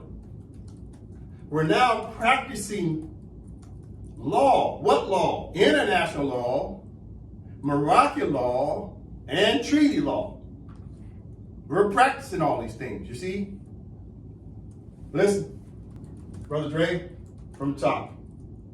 For example, see the general practice of norms per the Treaty of Montevideo, 1933. Okay, so we read the Treaty of Montevideo, Article 1, but watch how I break this down, okay? Watch. Okay? Article 1, the state as a person of international law should possess the following qualifications. A, state. B, a permanent population. C, a defined territory. D, government. And E, capacity to enter into relations with the other states. Okay, so notice I have it A, B, C, D, and E. I put state first, right?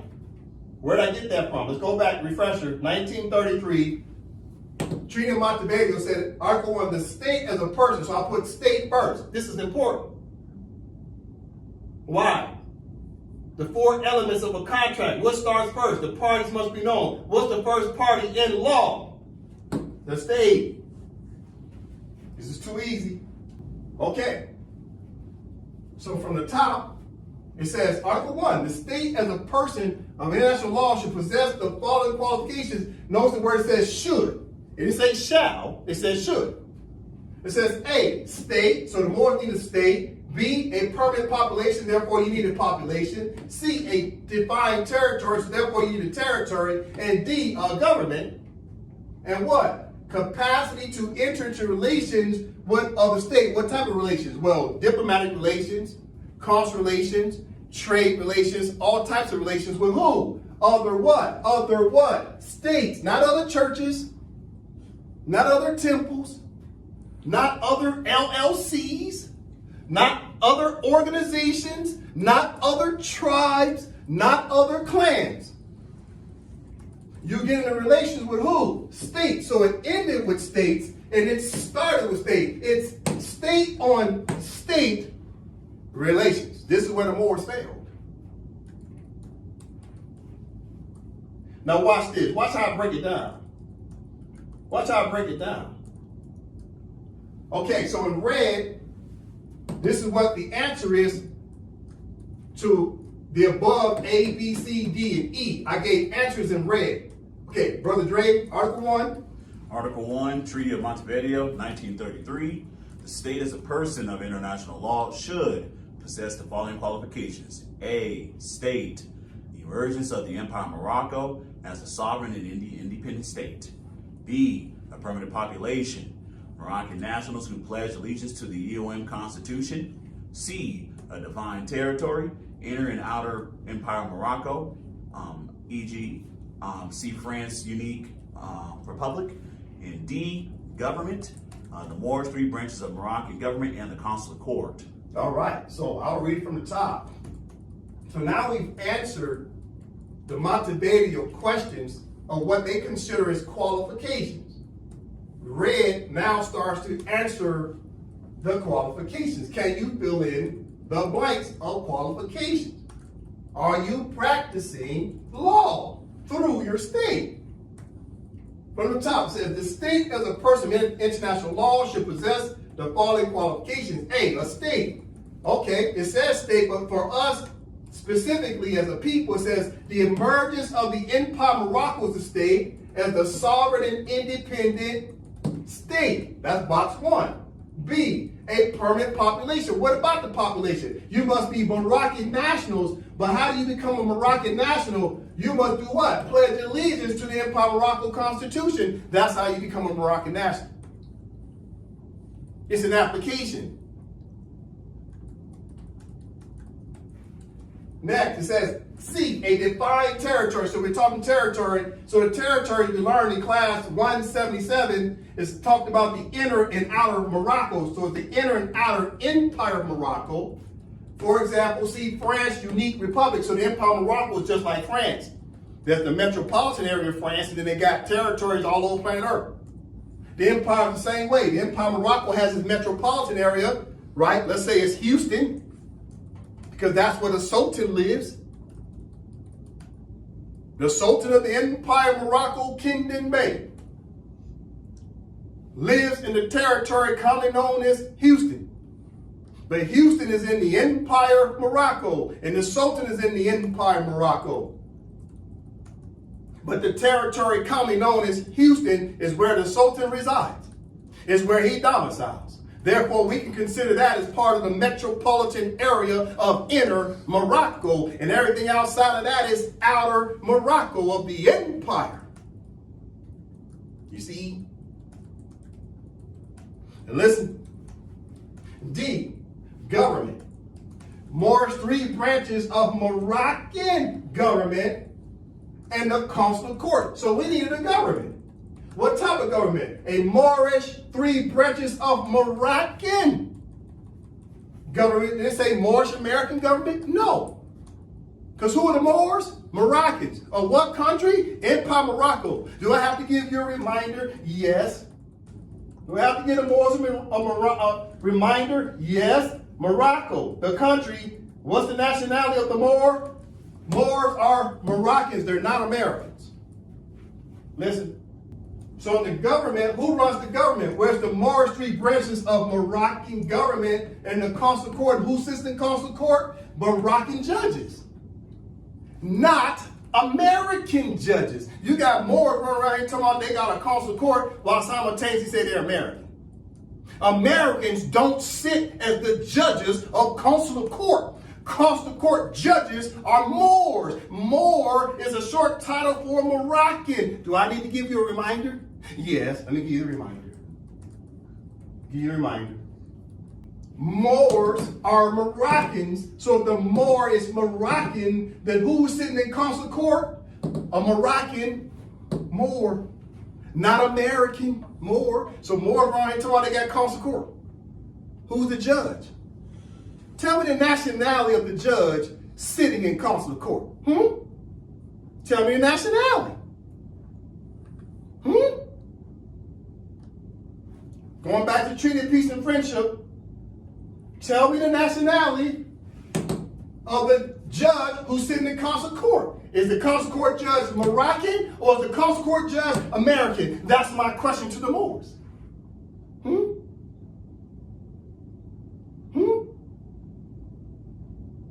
The foolishness. Listen. And E is an echo, capacity to enter into relations with the other states, not churches and temples. You need diplomatic and consular relations with other state officials. You need diplomatic and consular relations with other state officials, and a church is not a state. Okay? All right. The Moors want to take a snapshot of that. By all means, do so.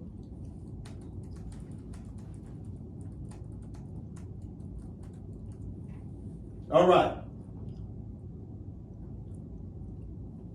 In the case of Western Sahara, at the International Court of Justice, we're going to read the overview again. But why did the king of Morocco lose in the case? Because he lost at what? Why did he lose? As a reminder, he lost because of what? He lost because he did not understand the four basic elements of a contract. The first element is who are the parties to the contract. What contract? If you claim to be the Empire of Morocco, then you have to prove evidence.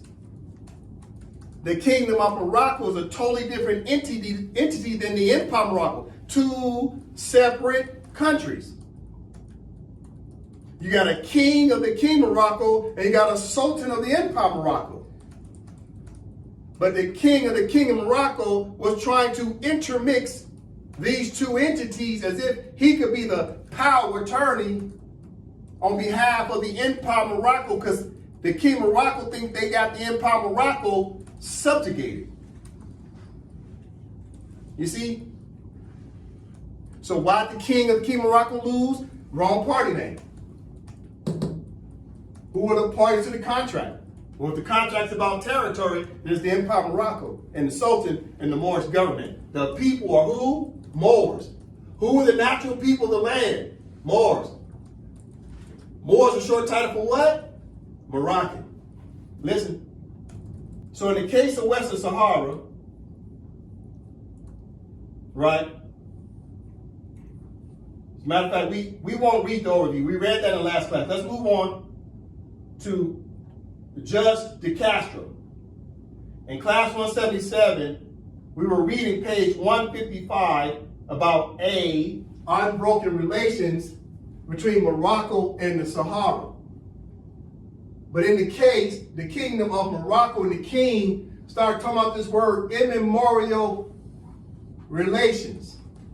It's a very important word he was using. He used this as his legal argument that the Empire of Morocco is time immemorial. It has time immemorial, meaning that it goes back so far that no one knows when the Empire of Morocco actually started. That's what immemorial. It's like immortal. How long has an immortal person been on planet Earth? Nobody knows. Even immortal people will tell you, I don't really know how long I've been here. So the king of King Morocco is telling secrets that the Empire of Morocco is immemorial. And that the Empire of Morocco has had relations that goes back so far that no one can even remember. That's how far it goes back. Now keep in mind, this is the case at the ICJ. This is being said. Okay? Now, in this case, I want you to see that the word Moor is mentioned. In this case of the Western Sahara, as you can see right here, Western Sahara, Judge De Castro starts talking about who? The Sultan. He starts talking about who? The Moors. You see that? He starts talking about the Sultan and the Moors. The Moors, the independent Moors, and the Sultan. See how they tie those two together?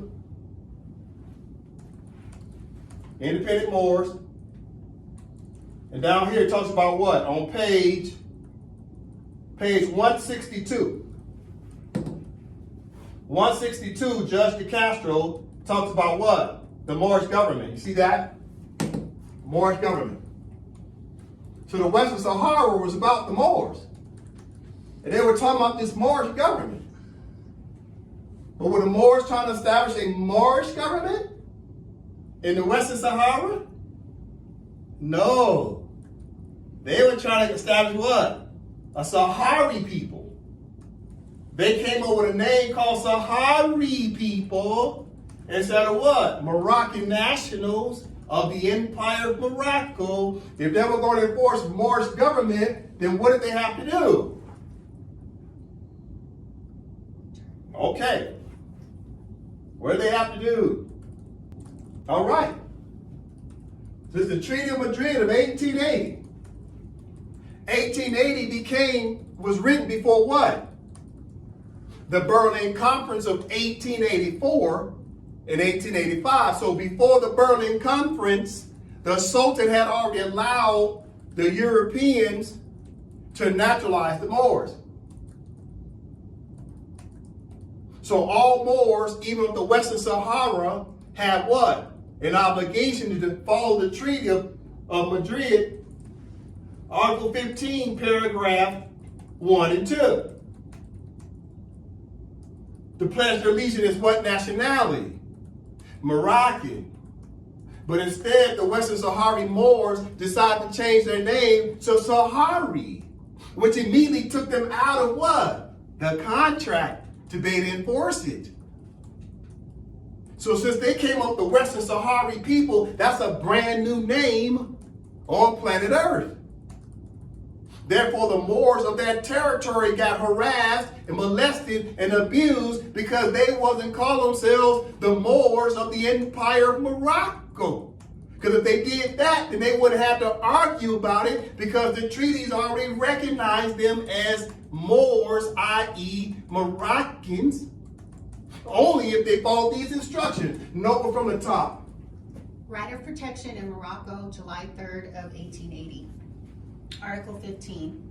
Any subject of Morocco who has been naturalized in a foreign country and who shall return to Morocco shall, after having remained for a length of time equal to that which shall have been regularly necessary for him to obtain such naturalization, choose between entire submission to the laws of the empire and the obligation to quit Morocco, unless it shall be proved that his naturalization in a foreign country was obtained with the consent of the government of Morocco.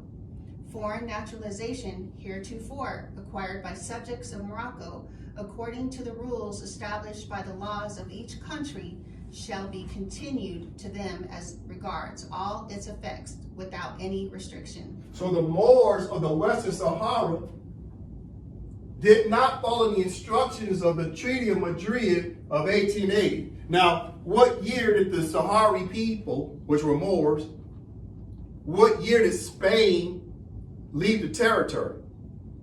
Well, it was technically around 1976 when Spain relinquished colonization over the territory. 1976, follow me. So Spain relinquished jurisdiction over the Western Sahara territory in 1976. Was there a sultan in 1976 of the Empire of Morocco? The answer is no. Listen.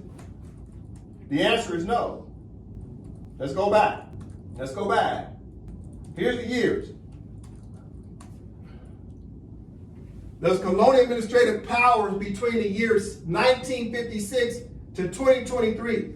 So 1976 fall within that time frame, correct? There was no Empire of Morocco as a country because the Sultan and the Moorish government was not practicing law. How could the Moors of the Western Sahara pledge their allegiance to the Empire of Morocco? There was no Sultan and no three branches of government, you see? So the Moors of the Western Sahara were supposed to, in this case, Judge de Castro was talking about the Moorish government. Well, the Moors of the Western Sahara wasn't calling themselves the Moorish government. They were calling themselves Sahari instead of Moroccan. But they couldn't call themselves Moroccan without the country, i.e. the Empire of Morocco, recognizing them as Moroccans.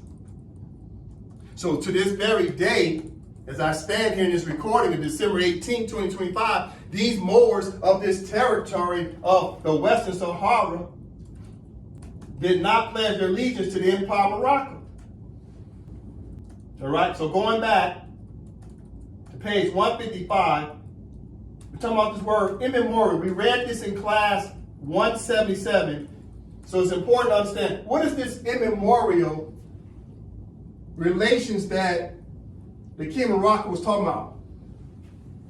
Okay, we have to talk about that. Okay, I went to Deep Sea, and at the top it talks about Morocco's claim on Western Sahara's sovereignty. I started asking some questions, right? The question I asked was, in the International Court of Justice case of Western Sahara of 1975, what did the King of Morocco mean by the term time immemorial? We got to understand, what does this immemorial mean if in fact the King of Morocco used this as a legal argument? Keep in mind now, they lost the case. Why did they lose the case immediately? Because they were plaintiff in error.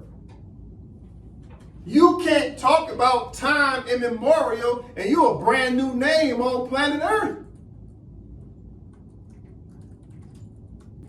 Let's talk about time immemorial. Know it from the top. In the 1975 International Court of Justice, ICJ, proceedings concerning Western Sahara, Morocco used the term time immemorial to assist that its sovereignty over the territory was continuous, ancient, and predating modern colonialism. This claim was central to its argument against Spain's colonization. The core of Morocco's argument. In its legal submission, Morocco asked the ICJ to confirm that Western Sahara was terra nullius, land belonging to no one. At the time of Spanish colonization in 1884, instead it argued that the territory was under Moroccan sovereignty and had always been linked to the kingdom through historical ties of allegiance between the Sultan and the Saharan tribes. Pause. So read this legal submission again. In its legal submission, Morocco asked the ICJ to confirm that Western Sahara was terra nullius, land belonging to no one. At the time of Spanish colonization in 1884, instead it argued that the territory was under Moroccan sovereignty and had always been linked to the kingdom through historical ties of allegiance between the Sultan and the Saharan tribes. So you see that the King of Morocco is trying to lay claim as if they're ancient. It's a brand new country since 1956. And they're at the ICJ in 1975, barely 20 years later, brand new state, still got paper tags on the brand new car, talking about they're ancient. They were plaintiff in error. You see how they're intermixing? Why did the king of Morocco think he'd get away with that? It's because the Europeans been letting them get away with it somewhat. But now he got a little greedy, didn't he? He tried to now claim some territory called the Western Sahara. The Europeans like, yeah, we want you to get that territory, but you can't claim it as the King of Morocco. And you got to be quiet talking about the Empire of Morocco, because now this is going to be on public record, the ICJ talking about these Moors. You let the Illuminati secret out in 1975. This is years after civil rights of the 1960s. So you got all kind of countries decolonizing in the 60s and 70s. The African states are decolonizing. And here comes the king of Morocco talking about, I want to grab some more land before these Africans wake up and start claiming territories. So he's trying to claim extraterritorial jurisdiction over the Western Sahara as if the King of Morocco is ancient and it's a brand new kid on planet Earth. He was plaintiff in error day one. He lost day one. This is why the ICJ didn't even want to accept the case. They didn't even want to do an advisory opinion, to tell you the truth. They was like, hey man, you guys are making stuff up. And on top of that, the Europeans like, hey man, mum's the word. Why are you doing this, Mr. King?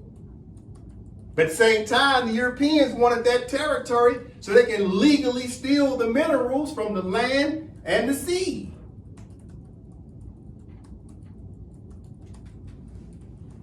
Listen, no. The core of Morocco's argument. In its legal submission, Morocco asked the ICJ to confirm that Western Sahara was terra nullius, land belonging to no one, at the time of Spanish colonization in 1884. Instead, it argued that the territory was under Moroccan sovereignty and had always been linked to the kingdom through historical ties of allegiance between the Sultan and the Saharan tribes. Paul, did it say the king or did they say sultan? Did it say king or did it say sultan? You see the foolishness? Whose fault is this? The Moors. The Moors are playing church games while the Europeans and the Arabs are playing the game of what? Sovereignty and independence through this word called the state. They're weaponizing the word state to take control over territories while the Moors are playing church games and deity games and prophet games. We're playing religious games while the United States of America, the Europeans and the Arabs have understood how to take control over territories and its natural resources and human people. You got to see the mistake the Moors have made. We have not been in the practice of what other countries have been doing through the word state. This is our fault. It's our fault that the Moors in the Western Sahara is even going through what they're going through. Let me prove it to you. What do I have here? This is the Treaty of the Act of Algeciras. This is the Treaty of the Act of Algeciras of 1906.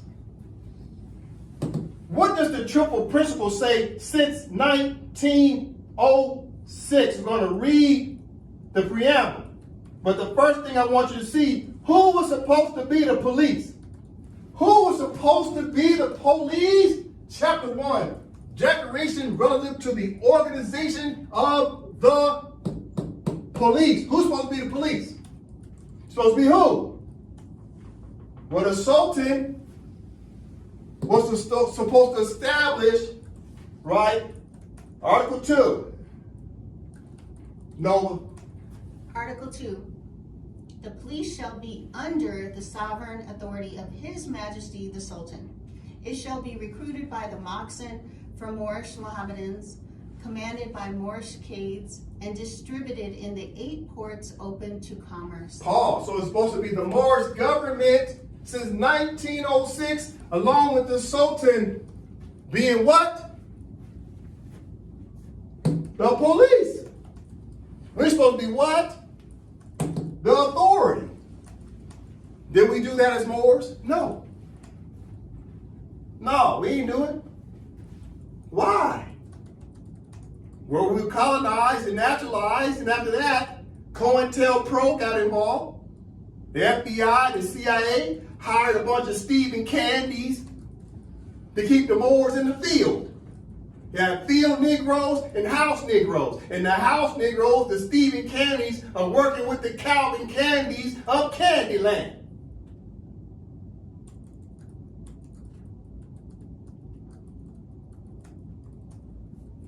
But the Moors are who? What's their nationality? Moroccan. Moroccan. Going back to the triple principle, I'm going to show you the responsibility of Moors and why the Moors have not been doing their job. And this is why the ICJ has been ruling against the Moors, because the Moors had a treaty obligation to practice the law of their treaty. Here's the Moors' responsibility right here. Listen to how it reads. It puts the onus on the Sultan and the Moorish government to reign in the order through one word called what? Reforms. The Moors never reformed the Empire of Morocco to become a modern state. The Moors stayed in an antiquated status, never understanding patriotism to the state. The Moors keep having patriotism to deities and prophets, to church and temples. This is why we be getting our butts kicked. Listen to the obligations of a treaty. I don't make this stuff up. Know it from the top. Inspired by the interest attaching itself to the reign of order, peace, and prosperity in Morocco, and recognizing that the attainment therefore can only be effected by means of the introduction of reforms based upon the triple principle of the sovereignty and independence of His Majesty the Sultan, the integrity of his domains, and economic liberty without any inequality, have resolved upon the invitation of His Sharifian Majesty to call together a conference at Algeciras for the purpose of arriving at an understanding upon the said reforms, as well as examining the means for obtaining the resources necessary for their application, and have appointed as their delegates plenipotentiary the following. All right, so the triple principle was the responsibility of the Sultan and the Moorish government since 1906 to come up with their own reforms to get the Empire of Morocco out of an antiquated, old school status. And the Moors didn't do it. This is a treaty. This is why the Europeans don't have no respect for the Moors, because the Moors are not even abiding by their own treaty obligations. Let me say that again. The Europeans have no respect for the Moors because the Moors are not abiding by their own treaty obligations. And why aren't the Moors abiding by their treaty obligations? Because the Moors don't want to be governed by nobody. They want to be rogue. They want to be Taliban Moors. Listen to the treaty, because Moors keep saying treaty supreme of all the land. Okay, Moors, check this out. Guess what the Moors are supposed to do along with this oath? I'll read it. Inspired by the interest attaching itself to the reign of order. So some order being reigned in. And the Europeans say, okay, we're going to recognize it's the Moors' responsibility to reign in the order along with the Sultan. It's the Moors' responsibility of the Moorish government along with the Sultan to reign in the order. Listen. Inspired by the interest attaching itself to the reign of order, peace and prosperity in Morocco, and recognizing that the attainment thereof, the only way to attain it, can only be effected by means of the introduction of reforms. Did the Moors set forth reforms? Become a modern contemporary state? No, they still stuck with a black and white tube TV. Okay, then it tells you how you need to do it. On what basis? What was the basis of what the Moors and the Sultan were supposed to do? Based upon what? Upon the triple principle. So it tells you now the triple principle. Watch. Watch this. The Moors have faltered. This is our fault. This is our fault. Stop blaming white people. Listen. What's the basis? Based upon the triple principle of the sovereignty and independence of His Majesty the Sultan. So we needed a Sultan, right? Has there been a Sultan since 1956? No, not until what year? 2024.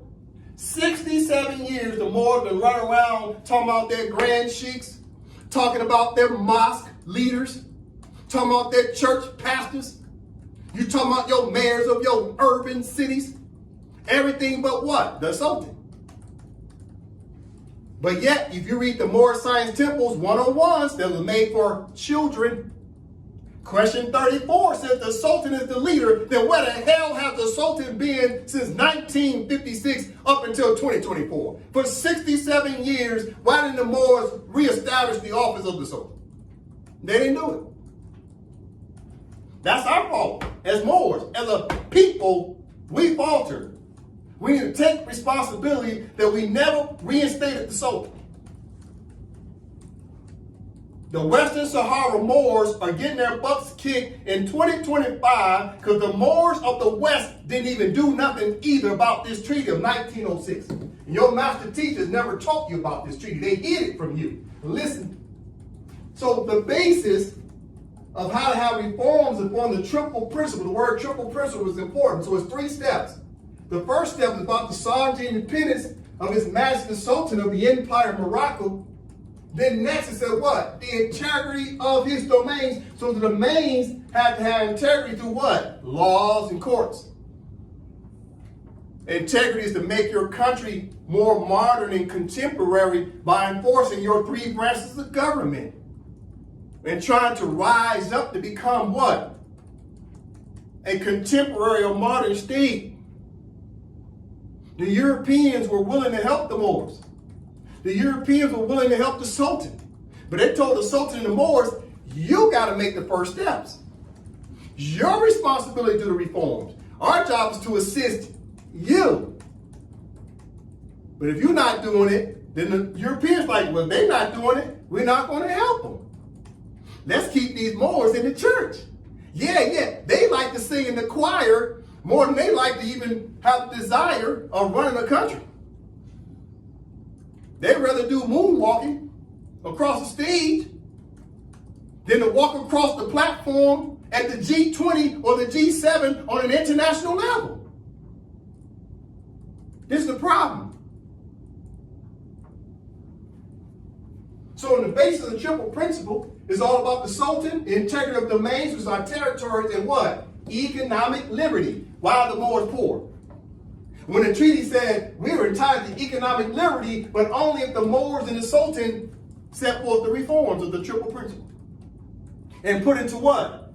The general practice of law, of enforcing your laws, enforcing your justice, and collecting what? The taxes as revenue. Okay, going back over to the Western Sahara, Judge De Castro, and this word immemorial that the King of Morocco was using, the Moors have fallen humanity.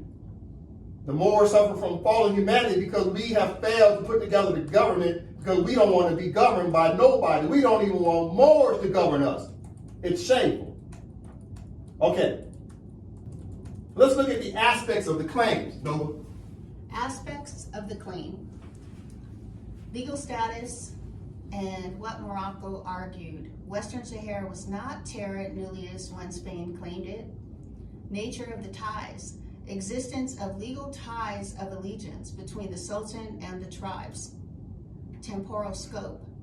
These ties existed from time immemorial, establishing historical sovereignty. The ICJ's advisory opinion and its findings. The court's ruling, delivered on October 16, 1975, did not accept Morocco's core claim.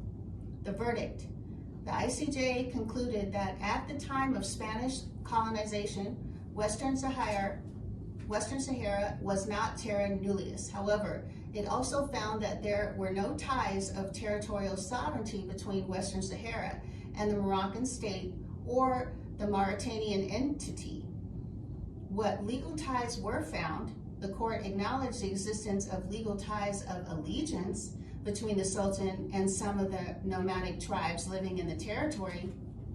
Critically, it stated these ties did not amount to territorial sovereignty or establish any Moroccan state authority over the land itself. Pause.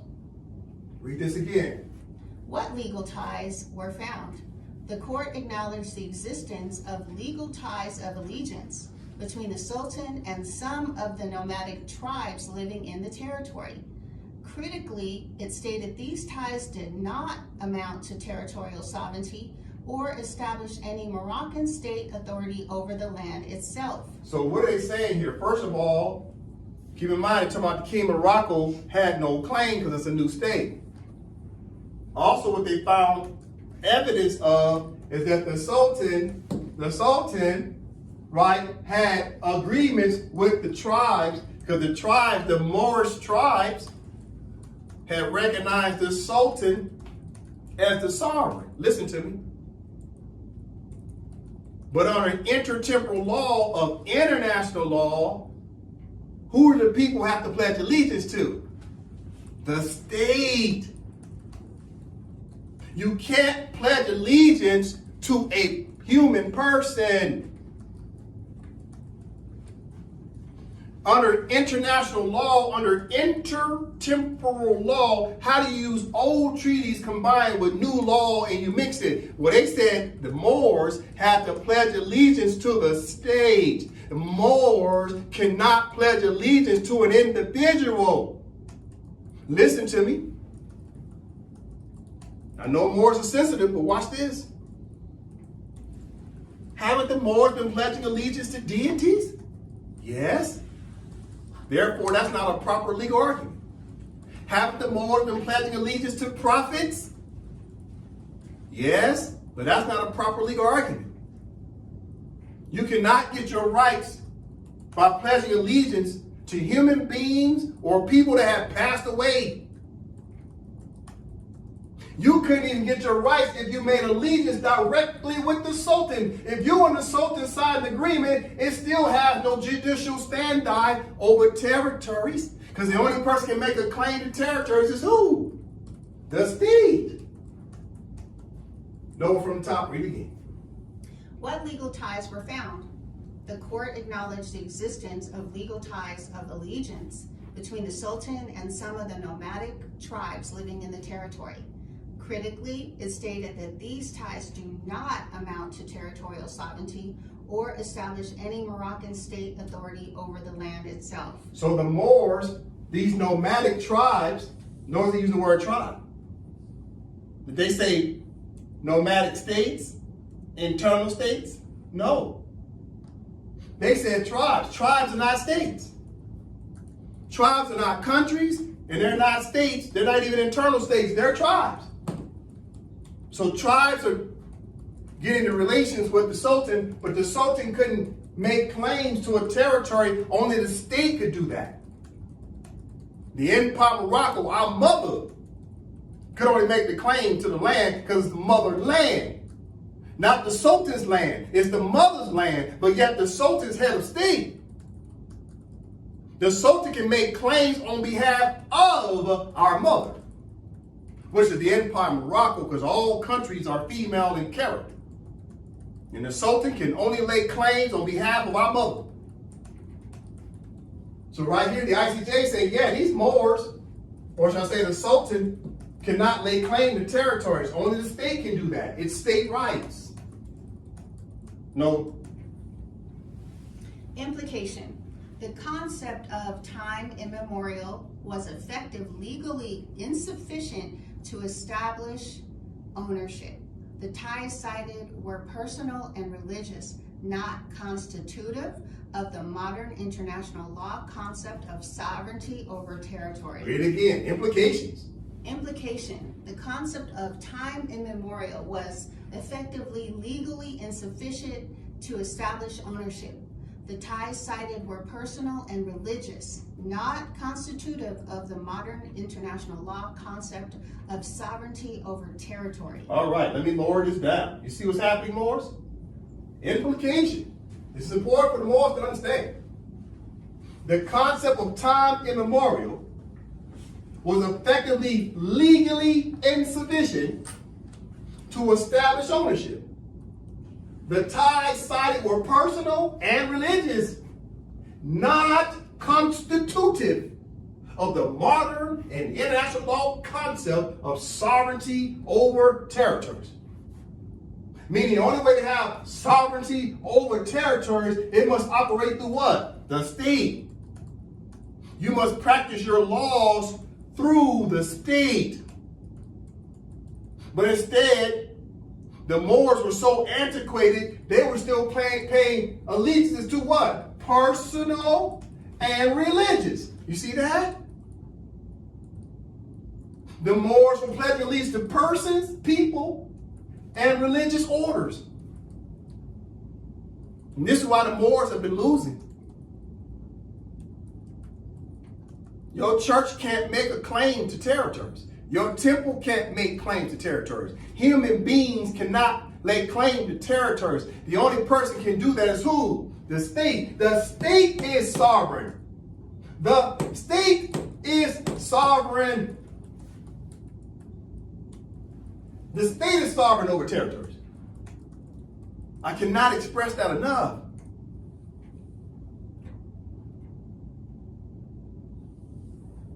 So have the Moors been practicing law through the state of the Empire of Morocco?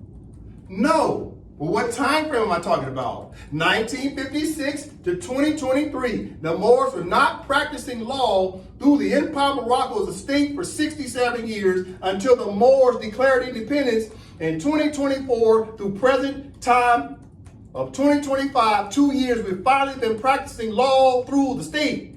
Now the state has what? Sovereignty over territory. The state does. Moors cannot pledge allegiance to human beings.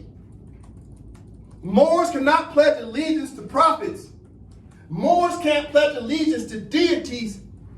That's not how international law works, and this is why we've been getting our behinds kicked by the white people, because white people do everything through their state, and this is why they have patriotism to their state, because they know the state has all the power on behalf of the people.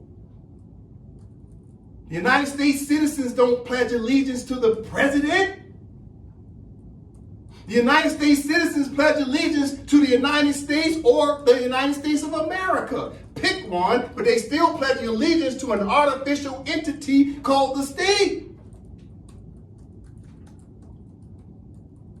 The United States ain't saying that George Washington is still the president of the United States in the year 2025, but Moors run around talking about prophets and deities are running their temples and state. Deceased people are still holding office? Really? Look, we will forever be colonized and naturalized people if the Moors don't get off this old school, antiquated mentality. Stop blaming white people. White people understand the power comes through the state. It's state rights.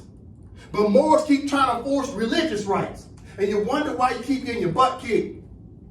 And then you come up with names you just made up out of thin air. Ain't no such thing as a Moorish American national. That means there must be a country called Moorish America. Is there a country called Moorish America? No. So how you got Moorish American as a nationality? Oh, I forgot. You say you're the real American. You're the real American of what? The United States of America? Well, the Sultan said the Americans were George Washington's people, who were the British at first. The Sultan said the Moors were Moroccans. More specifically, Moor subjects. Not American subjects. I love the Moors, but man, we've done this to ourselves. Let me read this again. No. Implication. The concept of time immemorial was effectively legally insufficient to establish ownership. The ties cited were personal and religious, not constitutive of the modern international law concept of sovereignty and territory. Over territory. What needs to have sovereignty over territory? The Constitution that represents the state. This is why all the countries on planet Earth have constitutions. And within their state or their country, they have internal states or provinces or regions, etc. They also have what? Internal constitutions that are governing over a smaller part within the boundaries of the country.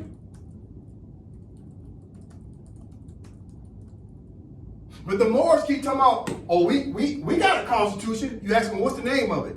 divine constitution. That's religion.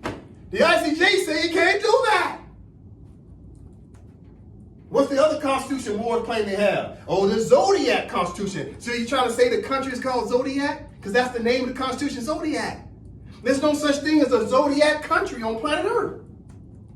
If Zodiac is your country, that means that's the name of your country. People are named after the country, so you saying your nationality is Zodiac? Think about it. The foolishness.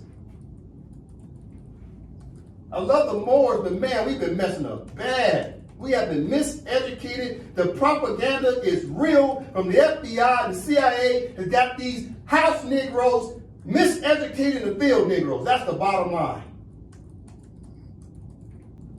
No.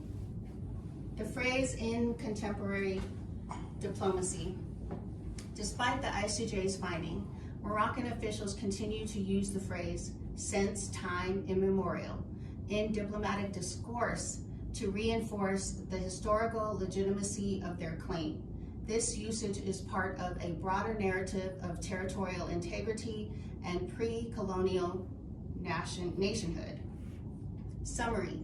In essence, Morocco used time immemorial to argue for ancient and uninterrupted sovereignty based on tribal allegiances. The ICJ recognized these historical links, but distinguished them from territorial sovereignty, which it found did not exist. The disconnect between the historical argument and the requirements of international law is at the heart of the ongoing dispute. Pause, read it again. It's important. So start to close out. In summary, in essence, Morocco used time immemorial to argue for ancient and uninterrupted sovereignty based on tribal allegiances.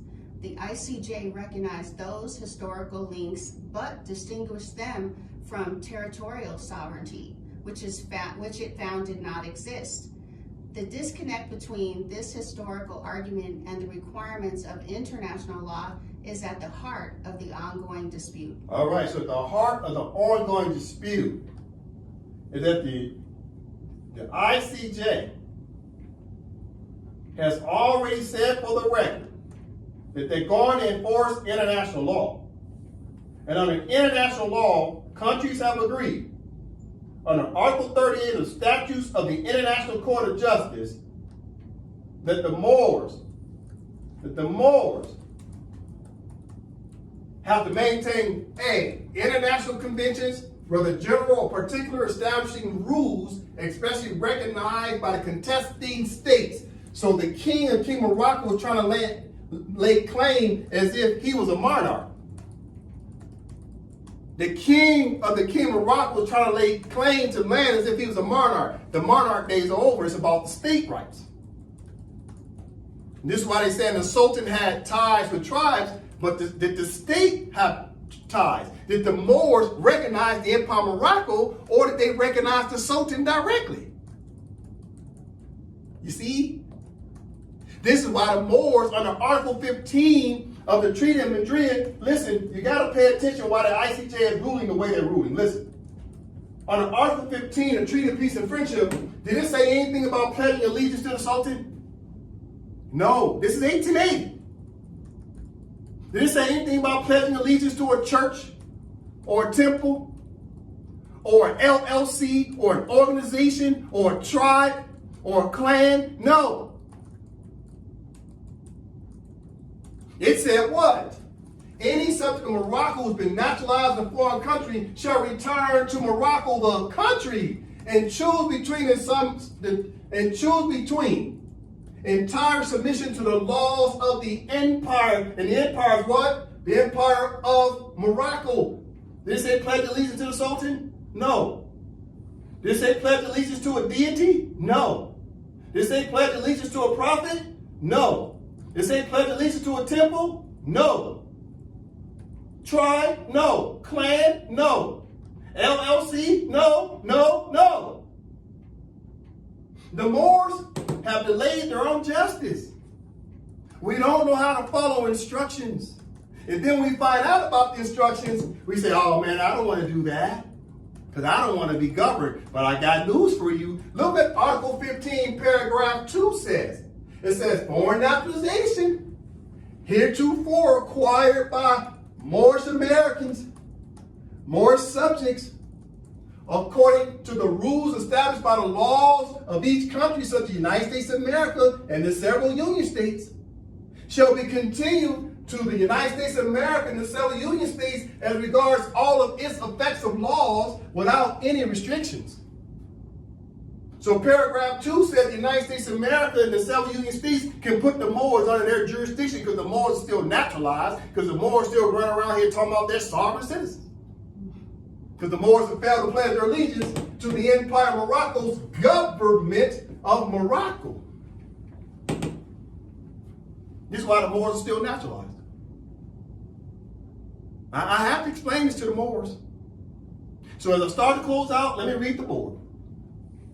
The inner Empire of Morocco and the outer Empire of Morocco must self-govern through its 3 branches of the Constitution of the Empire and adhere to the general practice of customary international law pursuant to the triple principle of the Act of Algeciras of 1906, the Madrid Convention of 1880, Article 15, and the UN Charter, Article 73 and 74, at varying stages of advancement, or the Moors will forever be colonized and naturalized by foreign countries in Morocco.